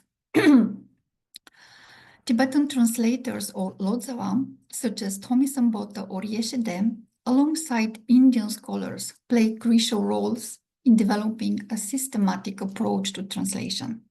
This included the creation of standardized Sanskrit-Tibetan translation terminology. Translation teams consisting of Indian Pandits and Tibetan Lodzawa were established. They created Tibetan Sanskrit dictionaries, worked to preserve Indian commentarial traditions, and emphasized the importance of precise philosophical terminology. And the most important among them is the Mahavyatupati, the great volume of precise understanding. Among the major texts translated during the early period of transmission of Buddhism to Tibet are texts from the three main divisions of the Tripitaka. These are the Vinaya Sutra and Abhidharma. And the second wave of the spread of Buddhism to Tibet around 10th, 11th century, it is linked to the revival of Indian Buddhist philosophy, during which Tibetan scholars traveled to India to study at renowned Buddhist university, as the mentioned one, Nalanda and Vikramashila, the Buddhist universities. Key figures in this transmission were Rinchen Zangpo, a great Lodzawa who played a crucial role in reviving Indian Buddhist philosophy in Tibet, and Atisha Dipankara, who introduced the Lamrim, the stages of the path teachings, and refined Tibetan monastic discipline. The major Indian philosophical transmission that occurred during the second wave of spread of Buddhism to Tibet include Madhyamaka, Abhidharma, Yogacara, Pramana, and Tantra. After the collapse of the Tibetan Empire, Buddhism was introduced to Tibet in the 10th, 11th centuries during the fresh wave of the tantric texts and practices, bringing them a new understanding of this text. And during this period, Indian tantric texts were systematically translated and classified. As Indian Buddhist texts were translated, Tibetan scholars began interpreting them, leading to development of distinct Tibetan Buddhist schools like Nyingma, Kagyu, Sakya, Gelug. Each of it has its own philosophical focus. Through the efforts of Indian and Tibetan masters, Tibet became the primary preserver of Indian Buddhist traditions and ensuring their survival even after Buddhism declined in India around 12th, 13th century. Tibetan scholars expanded upon Indian Buddhist philosophy, producing detailed commentaries on Madhyamaka, Pramana, and Tantra, thereby preserving and enriching these teachings within the Tibetan tradition. And particularly focusing on Madhyamaka, formulated by Nagarjuna, emphasizing the emptiness, Śūnyatā, or Tongpani in Tibetan. Śūnyatā, emptiness of all phenomena, as well as the dependent origination of all things, or Pratyatpat Samutpada, Tendril. The fundamental text of Madhyamaka, Mula Madhyamaka Karika, was fully translated into Tibetan, forming the basis for the later Tibetan debate traditions, a living tradition that can be seen until nowadays in most of the Gelug monasteries in Tibet and abroad, in India, for example. One of the main ideas of the text concerns causality, which is understood through the concept of dependent origination. This principle states that all phenomena arise due to causes and conditions, and nothing exists independently. Causes and effects do not exist inherently, but only in relation to other conditions. This challenges the idea of absolute existence while maintaining functional causality, which refers to the conventional understanding of cause and effect, while ultimately rejecting the inherent existence of causality itself. This perspective is central to Nagarjuna Madhyamaka and is used to deconstruct the idea that things arise from themselves, from others, from both, or from neither, from nothing. This concept is presented in the opening verses of the first chapter of the text. So we work basically with the Tibetan text. Sorry for this interruption. So the translation of that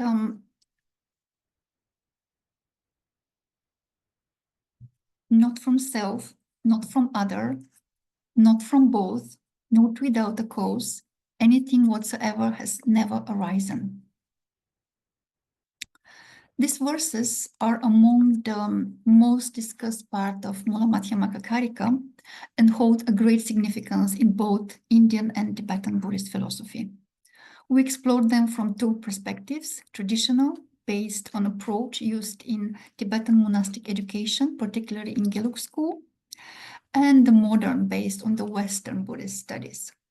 The traditional perspectives consist of two parts. The first part explores the commentaries on Nagarjuna's verses by the Indian scholars Buddhapalita, Viveka, and Chandrakirti, and the second part examines the interpretation of Tibetan scholars, focusing on their methods of constructing arguments of negation and affirmation regarding the philosophical views.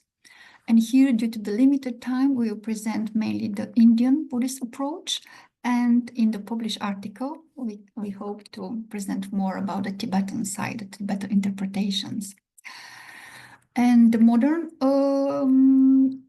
aspect, as we mentioned, is some digital project that I'm going to present, basically the one in the University of Oslo in Norway. So the root verses, not from self, not from other, not from both, not from a cause, they're of great importance. Therefore, Nagarjuna placed them immediately after the homage at the beginning of the text. In the homage, he offered a prize to the Lord Buddha through the 8 characteristics of dependent originations, like no arising, no cessation, no annihilation, and so on. And in this text here, you can see the Sanskrit and the Tibetan version. It says, "You show that everything is interdependent, unceasing and unborn, neither not existing nor everlasting, neither coming nor going, neither multiplying nor single. With these teachings, all complexity is specified. To you, the perfect Buddha, supreme among all teachers, I bow in homage." So here, among these 8 characteristics of dependent origination, the inherently existing arising is the root of all wrong views, according to Madhyamaka. If the inherently existing arising is refuted, the inherently existing cessation and the others will be automatically refuted. That's why the verse comes immediately after the homage in the whole text. And the opening verses express the idea that the inherently existing arising, or Kyewa Rangshin in Tibetan, is refuted. And Chandrakirti, in his text Prasanapada, states, "The master, Nagarjuna, wishing to demonstrate that Buddha's supreme excellence through his teachings of dependent origination and its aspects of no arising, no cessation, and so forth, considers that after refuting arising, it will be easy to refute cessation and the rest. Thus, he begins first with the refutation of arising. And this passage reveals the logical structure behind Nagarjuna's philosophical examination of dependent origination. Furthermore, it explained the intention regarding the equality of non-arising, which is among the 10 types of equality.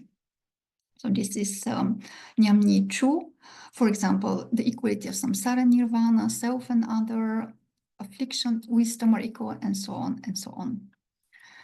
And furthermore, it explains in the Chandrakirti, Mula Madhyamaka Avatara Bhasya, we read, in this context, only the equality of dharmas with arising is established through reasoning. Since the ultimate intention is to demonstrate the equality of all dharmas, it is easier to understand through this method. That's why the Acharya treatise on Madhyamaka begins with the verses, not from self, not from other, not from both, not without a cause, anything whatsoever has never arisen. And these lines express the important Madhyamaka thesis that there is no arising as one of the 4 extremes. Tashi, existence, non-existent, both existent and non-existent, neither existent nor non-existence. And this is an assertion and refutation according to the 4 systems of Buddhist tenets, both internal, which are the Buddhist, and external or non-Buddhist. The non-Buddhist school, Sankhya, assert that things arise from themselves, while the Jains, again non-Buddhist, assert that things arise from both self and others. Furthermore, the Charvakas assert that things arise without any cause. This thesis is established in opposition to the view of the Buddhist school, for example, Svatantrika, which assert that things arise from others' factor and no entities whatsoever anywhere ever arise from themselves. The same reasoning is applied to the arising from other and so forth and so forth. You can see a huge debate from different points of view, even though here we present very, very briefly.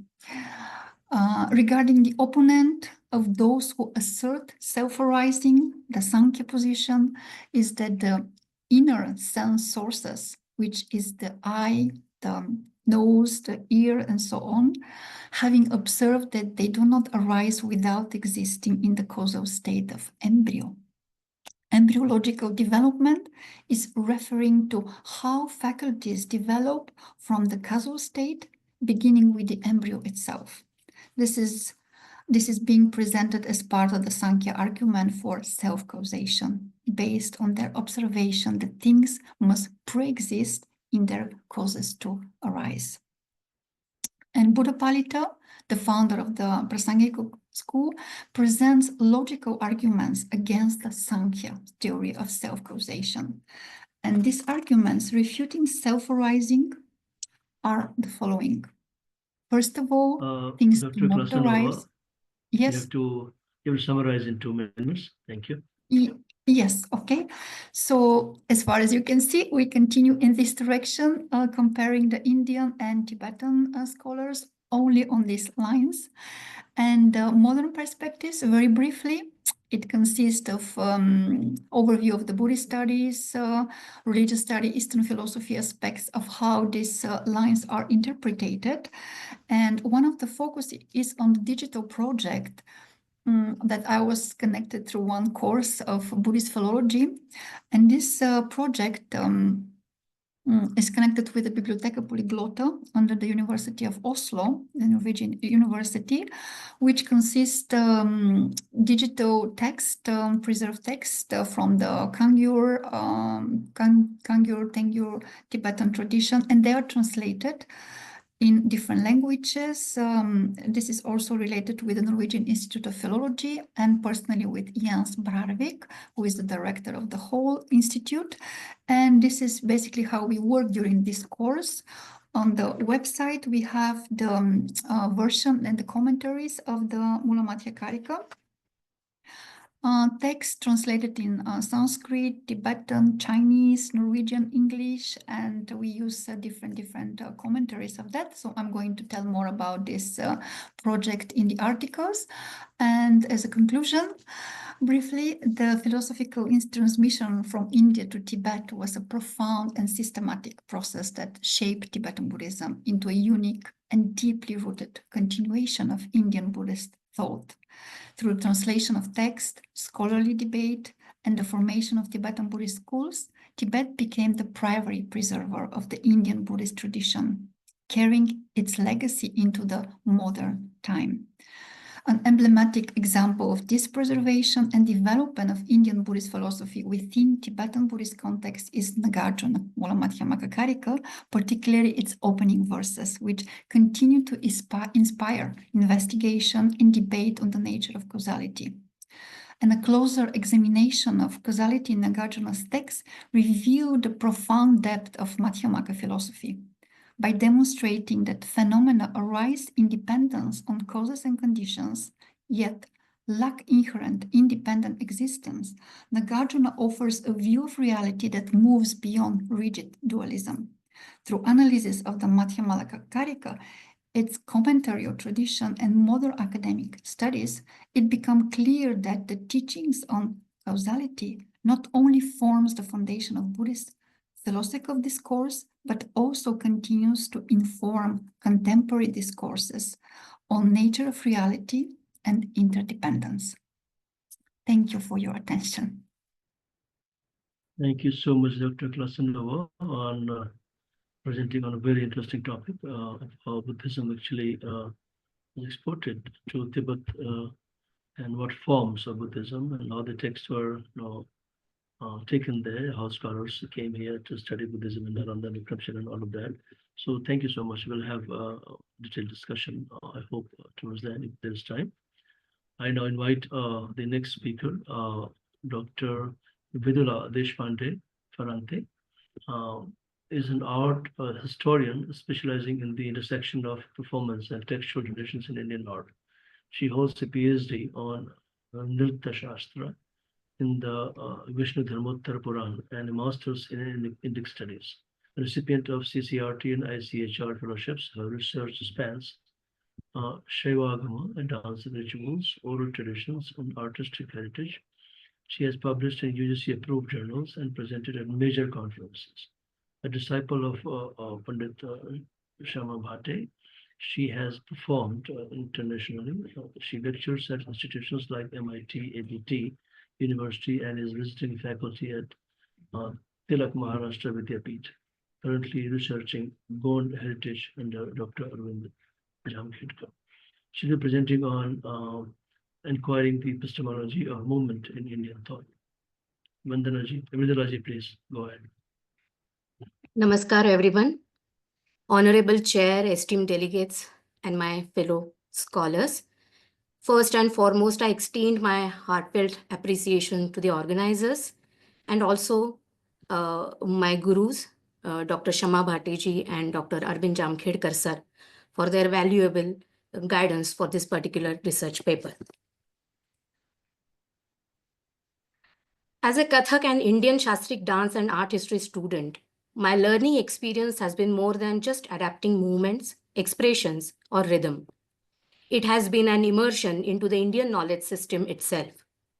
It engages with disciplines such as applied mathematics, geometry, mythology, while cultivating an intrinsic understanding of space and time, including integration of music, literature, and so on. Thus, dance becomes both a structured knowledge system and a lived experience. Learning and practicing dance raises questions about how knowledge is acquired through movement.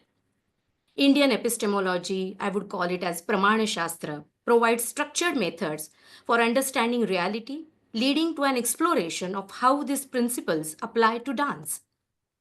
Could the 6 Pramanas, that is Pratyaksha or perception, inference, that is Anumana, comparison, that is Upamana, verbal testimony, that is Shabda, postulation, that is Arthapatti, and non-perception, that is Anupalabdhi, help analyze movement and performance.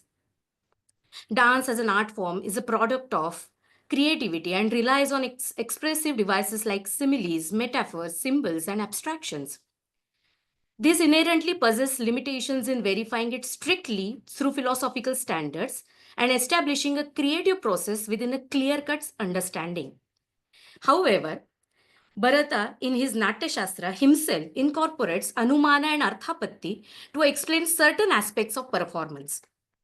This study just attempts to examine the aspects of dance through the lens of the 6 pramanas. Secondly, it reflects on personal experiences in classical dance training to understand movement as a means of knowledge. And finally, it highlights how embodied knowledge in performance aligns with the Indian tradition of structured knowledge systems. A key framework for understanding Indian performing arts is the triad of Shastra, Prayoga, and Parampara. Dance exists within this framework where theory and practice continuously shape each other and are passed down through generations.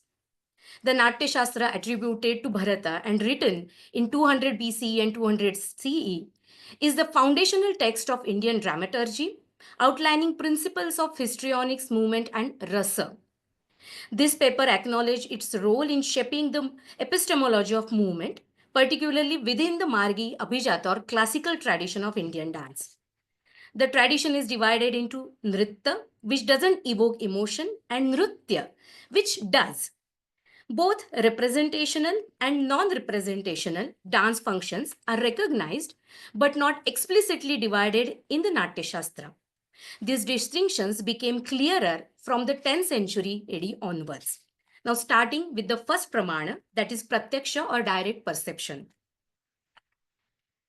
Pratyaksha forms the foundation of experiential learning in dance. The dance performance is realized through the interaction of 2 agents, the performer and the spectator.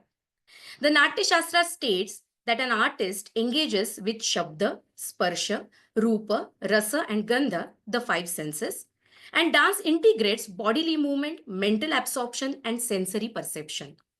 The audience does not merely see the performance, they experience it at a deeper level, where perception merges with cognitive and emotional responses.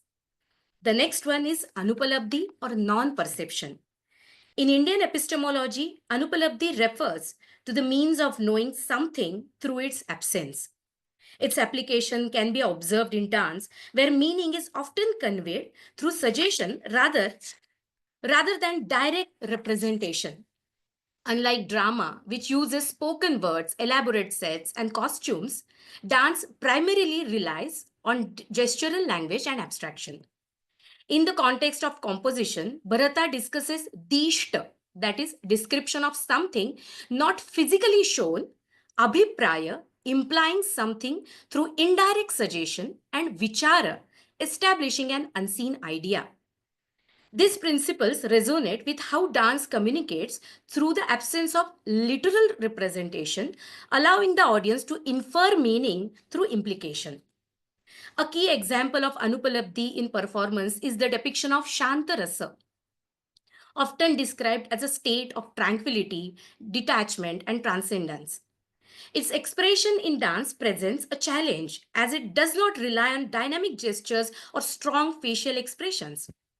Instead, dancers evoke Shanta through stillness, soft movements, and neutral expressions. Here, the audience perceives the essence of Shanta not through what is present, but through what is absent, a process closely aligned with Anupalabdhi. Through this absence, the rasa is still experienced, reinforcing the power of suggestion in artistic expression. The next one is Anumana. Bharata emphasizes inference, that is Anumana, as a fundamental cognitive tool in both dramatic structure and performance, and he uses it in describing narrative logic. In constructing plots, he highlights how certain meanings are inferred. For example, a poem by Sri Aurobindo, Tiger and Deer, presents an observable reality, the natural relationship between the predator and its prey. to infer a philosophical truth behind it. In its choreographical attempt, the first half we described the tiger hunting the deer. The second half allowed one to interpret the meaning, finally to infer the deeper relationship between the human body consumed by carnal desires and the ever-aware human soul. The next one is upamana, or recognition of likeness. The process of recognition in artistic representation often relies on comparison, aligning with the principle of upamana. For example, the picture that you are seeing on your screens captures the performance of the Thumri Kaun Gali Gayo Sham by the great Kathak guru of the Lucknow Gharana, Shambhu Maharaj. In it, Radha is searching for Krishna in the lens of Gokul. To show the winding lens, Shambhu Maharaj compares the curves of the streets to the lines of coal in the eyes. Bharata's aesthetic framework involves sarupya, where perceiving, hearing, or feeling something evokes a similar experience in the observer, a phenomenon closely linked to upamana. Many gestures used to express meaning in dance are inspired by nature. For example, Sarpa Shirsha resembles the hood of snake. Likewise, Mruga Shirsha to the head of a deer. Additionally, Karanas like Gaja Vikridita resembles elephant's play, and Garuda Pluta showcase eagles jumping. Moreover, the multi-layered symbolic concepts such as swastika can also be seen adapted in dance, matching its appearance. Additionally, in the Rasadhyaya, the production of rasa is compared to the taste derived from food. Later traditions even liken the pleasure derived from rasa to Brahmananda, demonstrating how artistic experience is often explained through comparative knowledge. Also, as Bharata has noted, drama imitates three worlds, human emotions, languages, etc., reinforcing its foundation in likeness. However, while anukarana or imitation involves mimetic representation, upamana operates through the cognitive process of recognizing similarity. The next one is arthapatti. According to Rasa Siddhanta, rasa is created through combination of vibhava, anubhava, and vyabhichari bhavas. Bharata provides a comprehensive list of these three types of psychological states. However, the creation and recognition of emotions in the human mind are highly subjective. The principle of arthapatti can help explain how rasa is experienced beyond direct presentation. Bharata's characteristics of an ideal composition also incorporate arthapatti. He states that when an indirect reference expressed pleasingly implies something else, it qualifies as arthapatti. The last one is shabda or verbal testimony.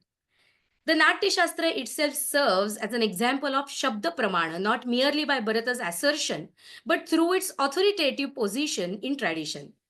Its status as a Shastra is upheld by its continued transmission and acceptance within the performing arts, reinforcing the significance of Shabda as a valid means of knowledge. Additionally, the traditional code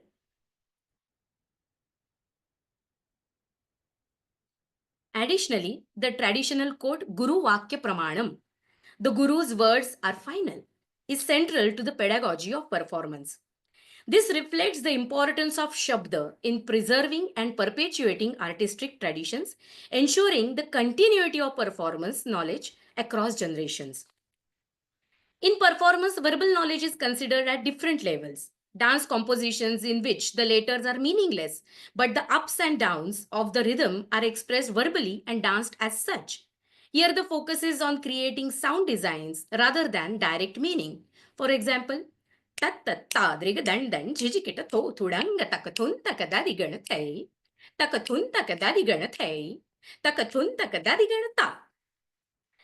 But often, a subject such as a deity can be embodied through these meaningless words. For example, while showing Shiva through the meaningless composition, we do like this. Tha te tha, ta dha te tha, ta dha te tha te tha. Tha te tha, ta dha te tha, ta dha te tha te tha. It shows various attributes of Shiva. Similarly, the primary meaning the secondary or indicative meaning, and the suggestive meaning.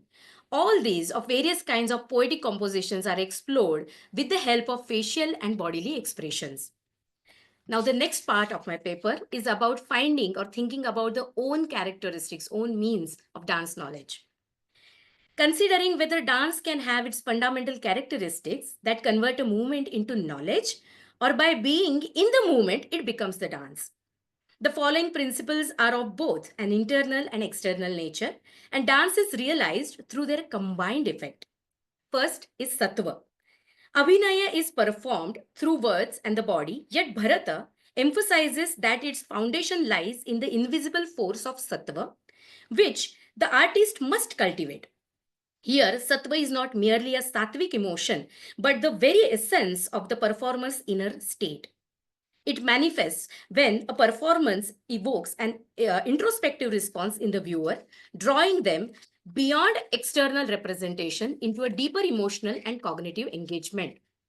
While sattva varies according to individual temperament and artistic refinement, it remains fundamental to both nritya, that is non-representational aspect, and nritya, representational aspect.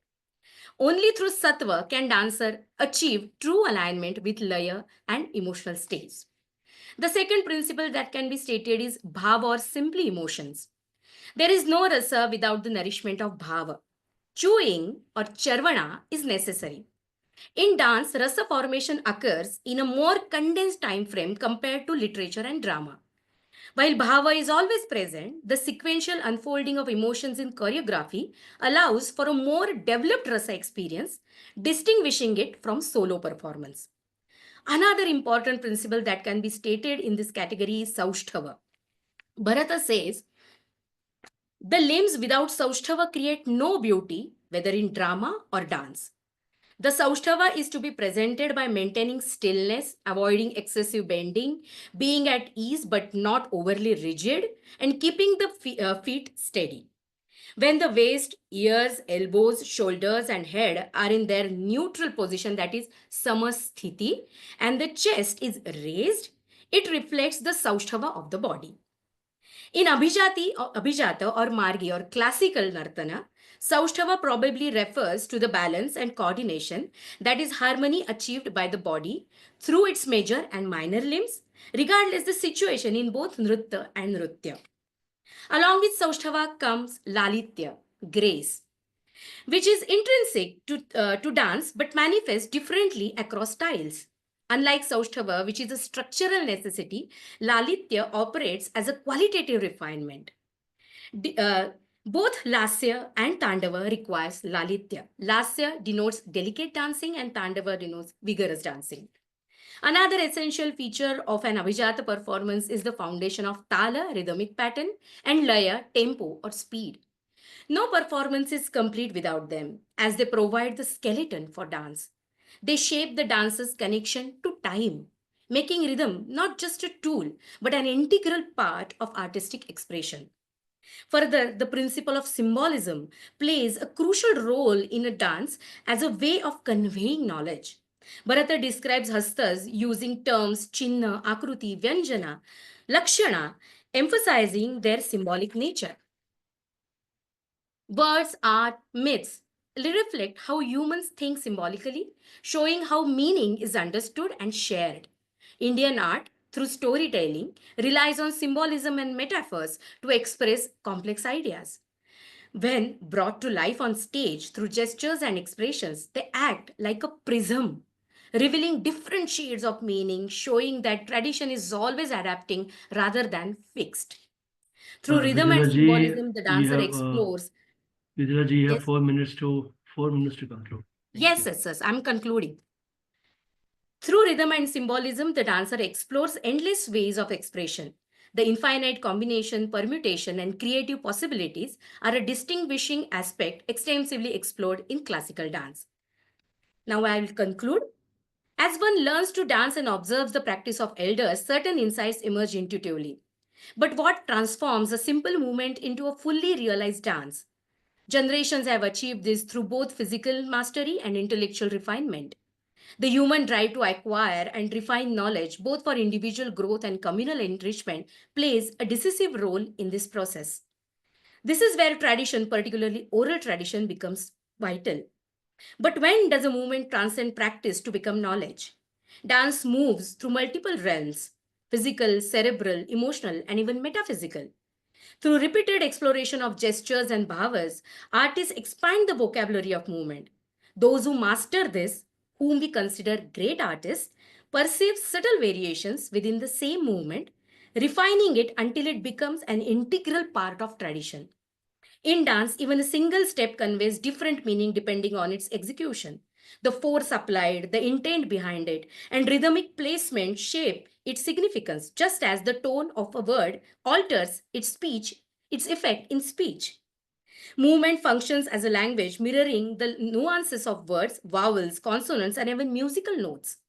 A skilled artist internalizes this intricate interplay between body, mind, and movement until it becomes an extension of their being. In performance, these elements unify into seamless expression where body and mind become one with movement and meaning. Over years of practice, this embodied knowledge enters the subconscious, dissolving any separation between the dancer and the dance. Through an interplay of various characters, dance becomes more than an artistic practice. It becomes a way of understanding and interpreting reality along with the self.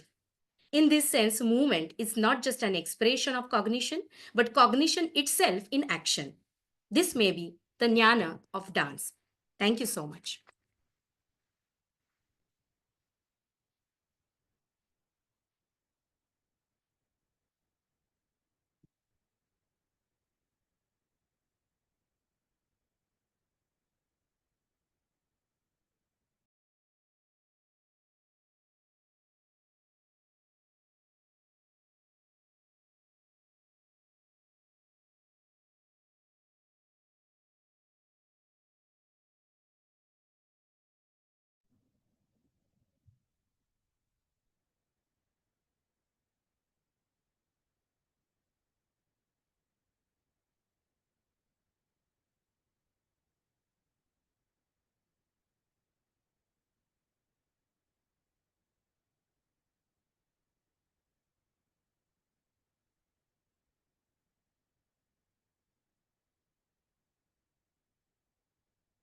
Sorry, sir, can you hear us?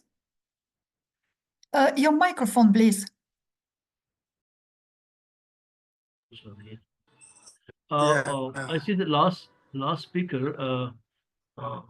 Vasudevan, is already a co-author from another presentation, I believe, right? Is she going to present also? Dr. Vasudevan, are you here? So let me introduce her. She is the co-author of the paper on Sanātan Dharma, the old Indian wisdom tradition, source for the ecological environmentalist argumentation.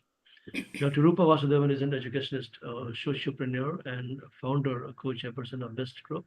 She is the chancellor of BEST Innovation University, Anantapur, and founder and global president of the World Forum for Education. She serves on the Executive Council of Karnataka State Higher Education Council and the Governing Council of India Foundation. Additionally, she is the regional co-chair of ASSOCHAM, Telangana, Andhra Pradesh, Karnataka, a trustee of Disha Bharat and Apna Desh Foundation, and a governing council member of Indic Academy, Indica. Her work focuses on sustainable development, national knowledge systems, and value-based education. So I think she is the co-author of the paper presented already. So I think we have now come to an end. May I interrupt? Please.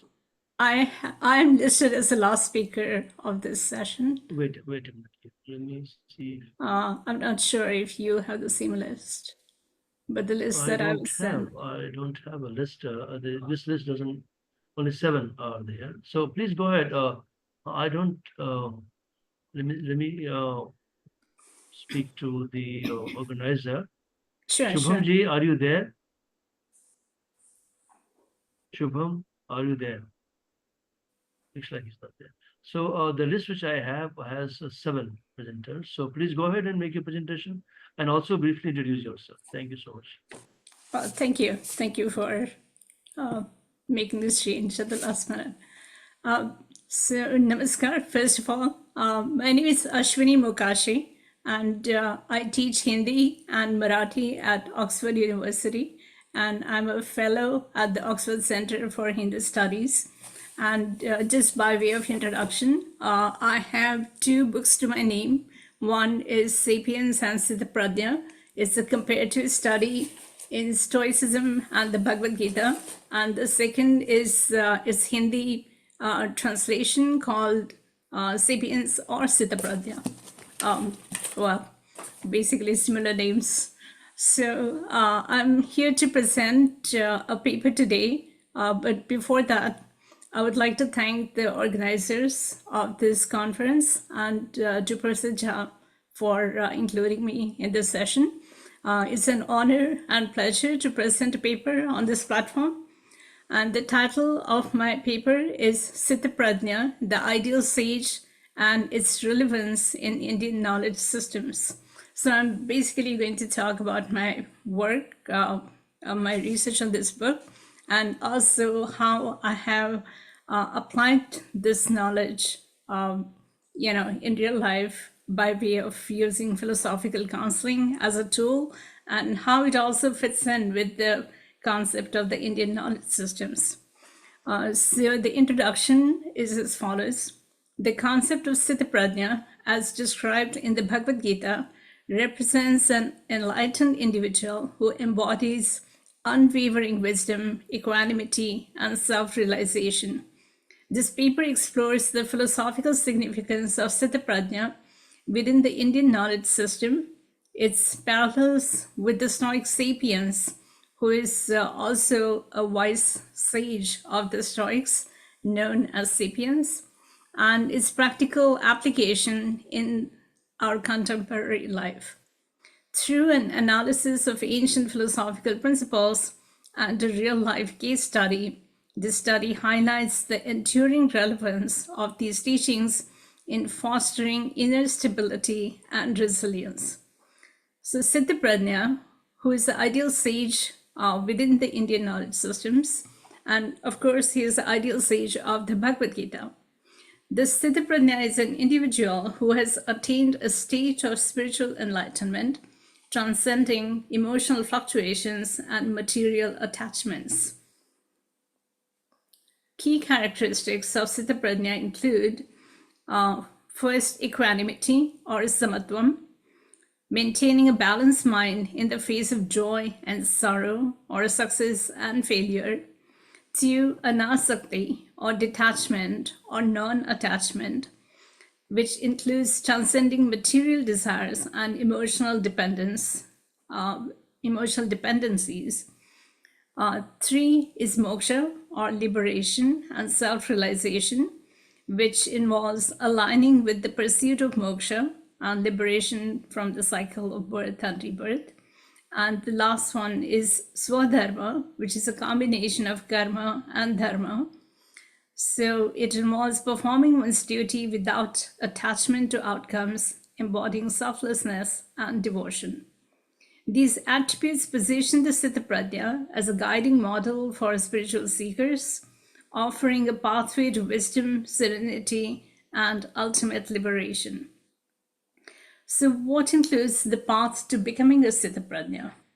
And is that even possible if we try to use the knowledge or the concept of Siddha Prajna from the Gita and put it into practice in the modern life? What do we need to do and what do we get as a result of it? So achieving the state of Siddha Prajna requires discipline, introspection, and ethical living.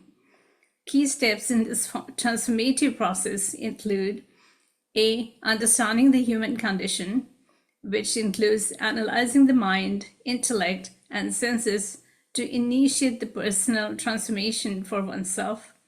2, using detachment and non-attachment as a tool. So cultivating self-control over desires and emotional reactions and preparing our mind to sort of be more stable and balanced. 3, equanimity or samatvam, which includes developing the ability to remain composed amid life's fluctuations.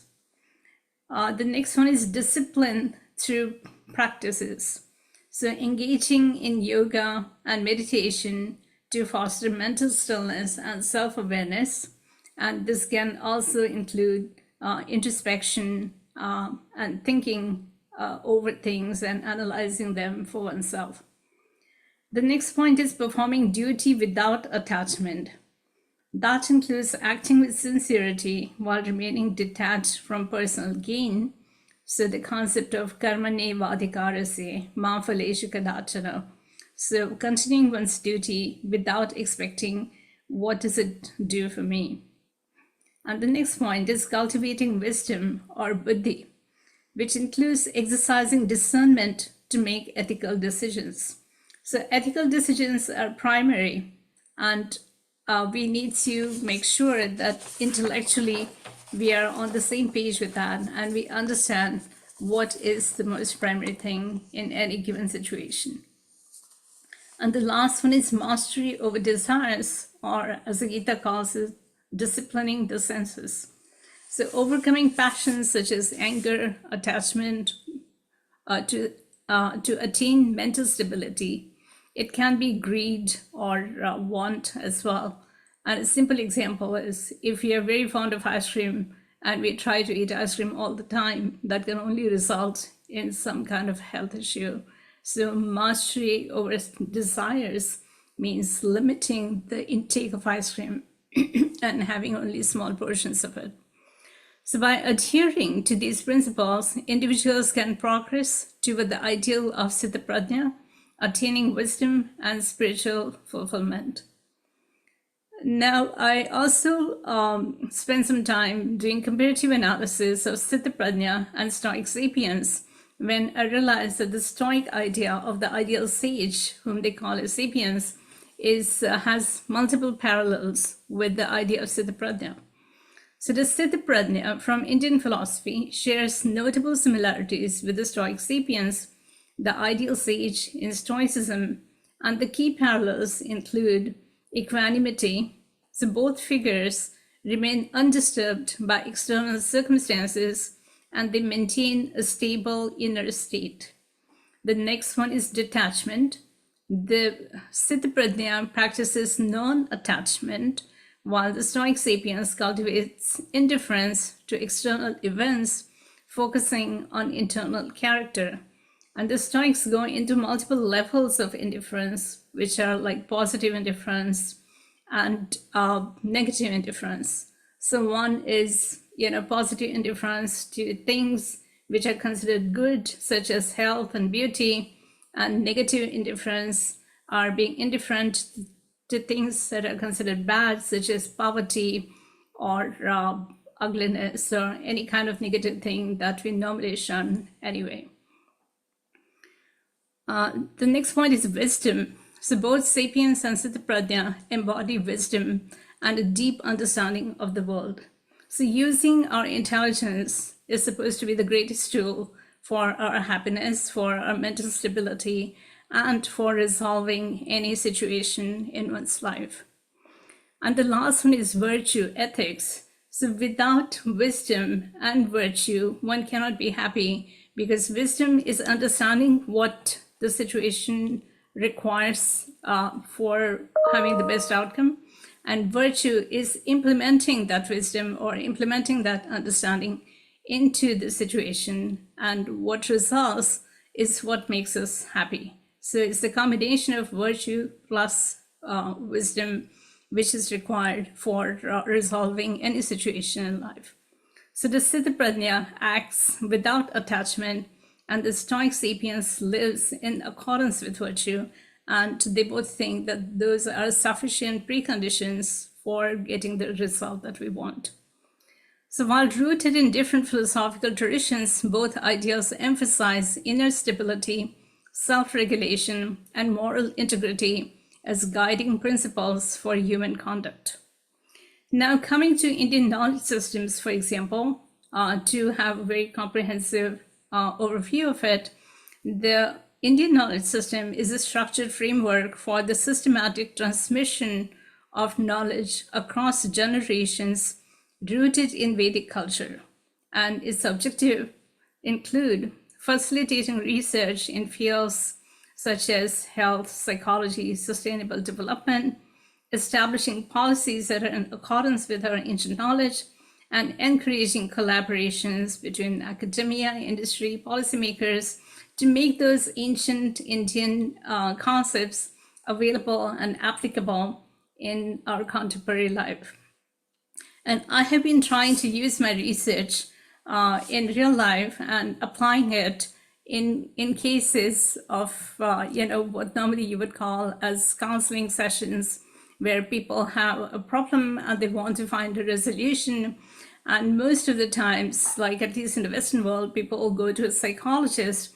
But if you just think about what India did just a mere 100 years ago, was that they would go to some wise person and seek their counsel, which we can call as philosophical counseling at this stage. So over the years, I have tried to use the research of my book to help people solve the problems in a way that sort of like, you could say, in other words, taking the high road. So we are going to look at a case study very briefly here, which I called Difficult Goodbyes. So a real life case study illustrates the application of Sthitipradna's principles in an emotionally challenging situation. In London, I had met a student who was studying abroad. She had come from another country, and she was facing the turmoil at the time of leaving when her course was over, because she had romantic interest and close friendships in London. And even though she had concluded her course in a very, very honorable way, she was finding it extremely difficult to say goodbye to all her social circle. And as a result, she was not able to enjoy being successful in her academic works. So we tried to guide her by the principles of detachment and equanimity, and she was encouraged to reframe her emotional distress as a cherished memory rather than a painful loss. Also, she was encouraged to balance her responsibilities with her desire to meet her romantic interests before departure and acknowledge her emotions without being overwhelmed by them. This case study exemplifies how ancient philosophical teachings remain relevant in managing emotional transitions and maintaining inner stability. And this student finally, when she left, was able to, grasp the situation, have control over it, be very happy to go back to her home, to her family, and figure out ways to continue with her social work, network, and sort of take life's decisions at a slow pace instead of jumping to a conclusion, take a rash decision, and then regret years later. So if you look at the philosophical analysis, how we applied detachment, equanimity, and mastery over desires in this case, we can see that the case study demonstrates the following details. One is we use detachment as a tool by encouraging this young student to embrace change without excessive suffering. Then we also use equanimity, which helped maintain a balanced emotional state and uncertainty. And thirdly, we tried to gain mastery over desires, which enabled self-regulation, preventing emotions from dictating choices, and mostly to avoid any kind of rash decision. Through these principles, individuals can navigate life's challenges with wisdom and composure. And the case study I use here is very straightforward and very simple, but there have been cases of great complexity, which we have tried to resolve through these principles as well. So in conclusion, I just want to say that this paper highlights the significance of Sthitipradna in Indian philosophy and its practical applications in modern life. The comparative analysis with Stoicism underscores the universal relevance of these ideals. By integrating concepts such as detachment, equanimity, and mastery over desires, individuals can cultivate resilience and inner peace. As the Indian knowledge system contributes to be integrated into academic and societal frameworks, the teachings of Siddhaprajna offer timeless guidance for leading a life of wisdom, purpose, and serenity, which does include or conclude in enjoying peace and happiness. So thank you again for your attention and for giving me this opportunity. Namaste. Thank you, Dr. Mukherjee, for a wonderful take on the Siddhaprajna concept, practice, right?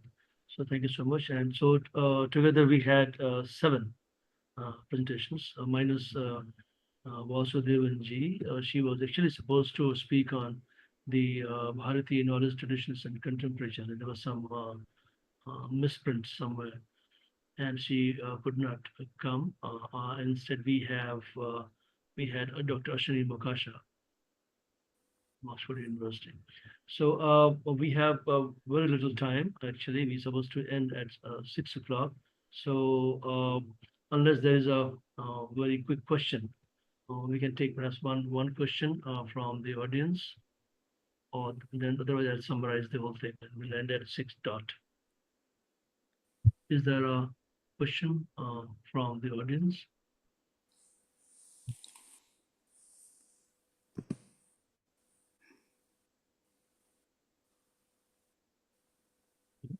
So I was looking at the chat, and people looks like they liked the presentations and the foundness of the presentations all through. We had 7, and as I can see, there were 2 papers on various kinds of dance forms, and one including the Angik and Vajik Natya Shastra, connecting with Pramana aspects of performance arts.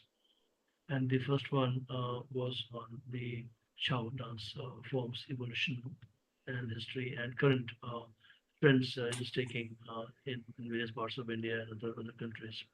The 2 papers on Buddhist philosophy, mostly I would say the Madhyamika Buddhism, one mainland, one actually in the Tibetan areas, and one paper on Vedantic philosophy. And of course, two yoga, of course, would be considered Vedantic philosophy, and one on the Sanātan Dharma explored the ecological, environmental aspects of Sanātan Dharma. So looks like we had a good collection of scholars from various aspects of Indological or Indic studies in the West, which were, which prospered right from the 19th centuries. Talking about Buddhism, as you know, it was Eugene Bernhoff who in the 19th century kind of laid the foundation of studies in Europe, and the various works of many other scholars promoted the Vedic studies and other related studies in the West in the 19th century, actually, most of the 19th century.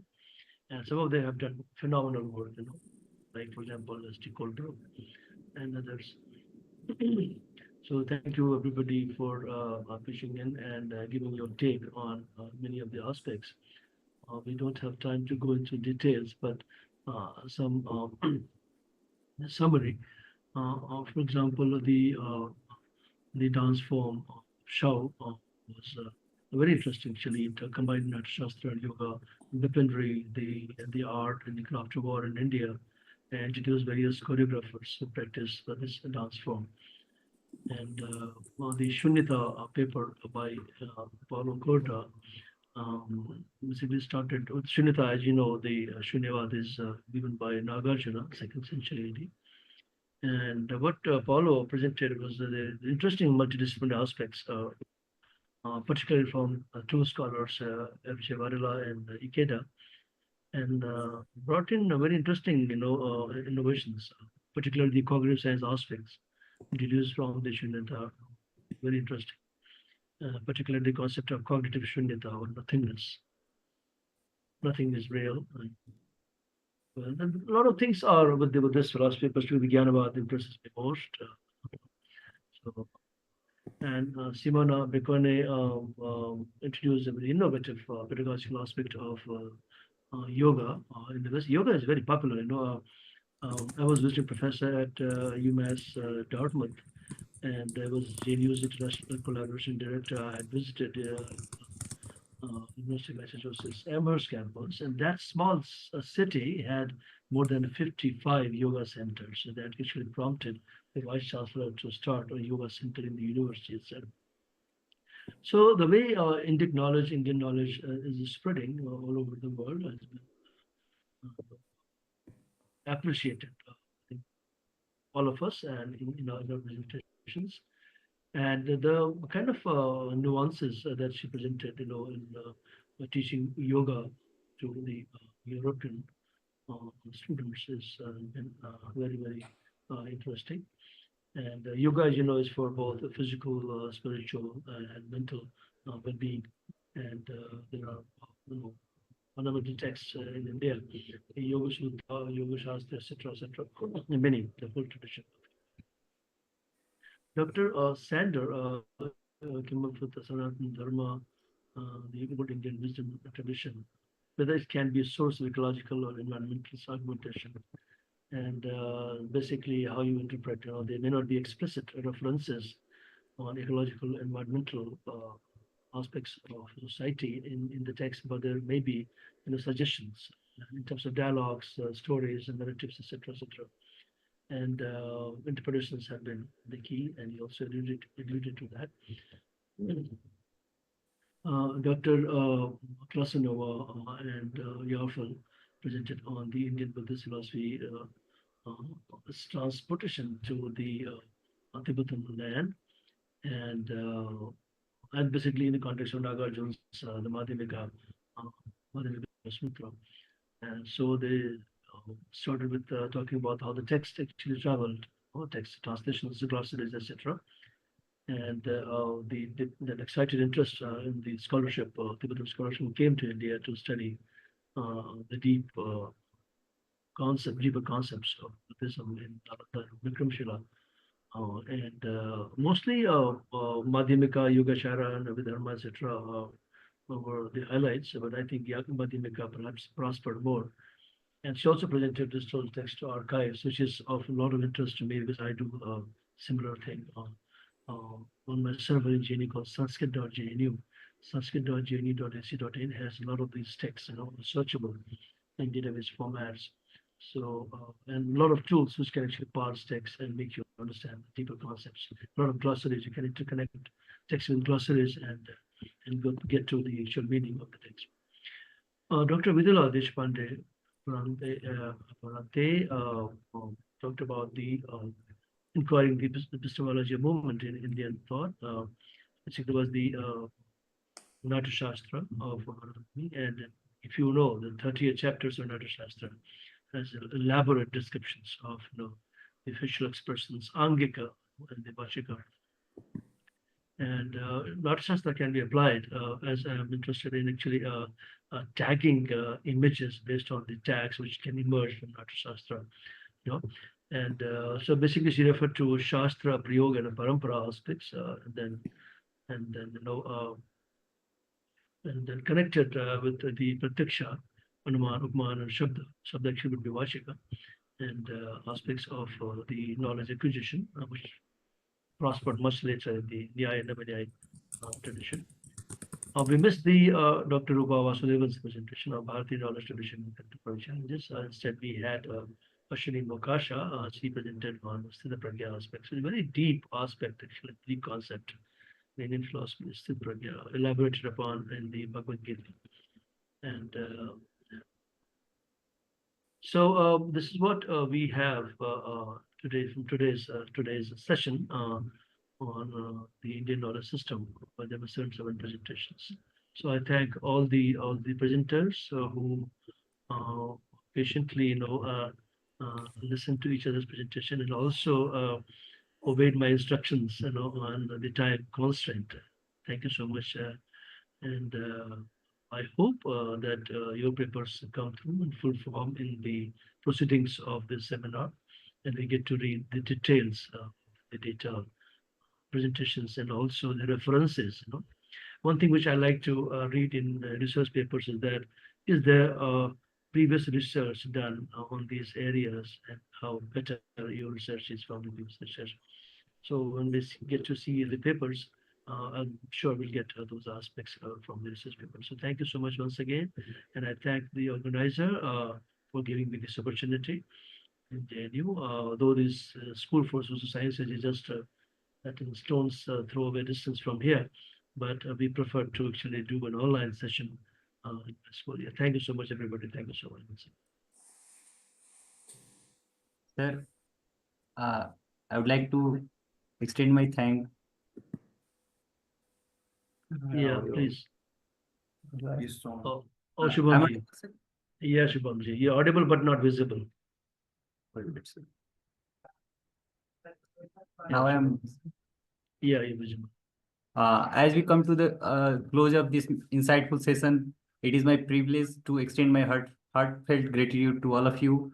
First and foremost, I express my sincere thanks to Professor Girish Nath sir for chairing this session with his profound expertise and thoughtful guidance.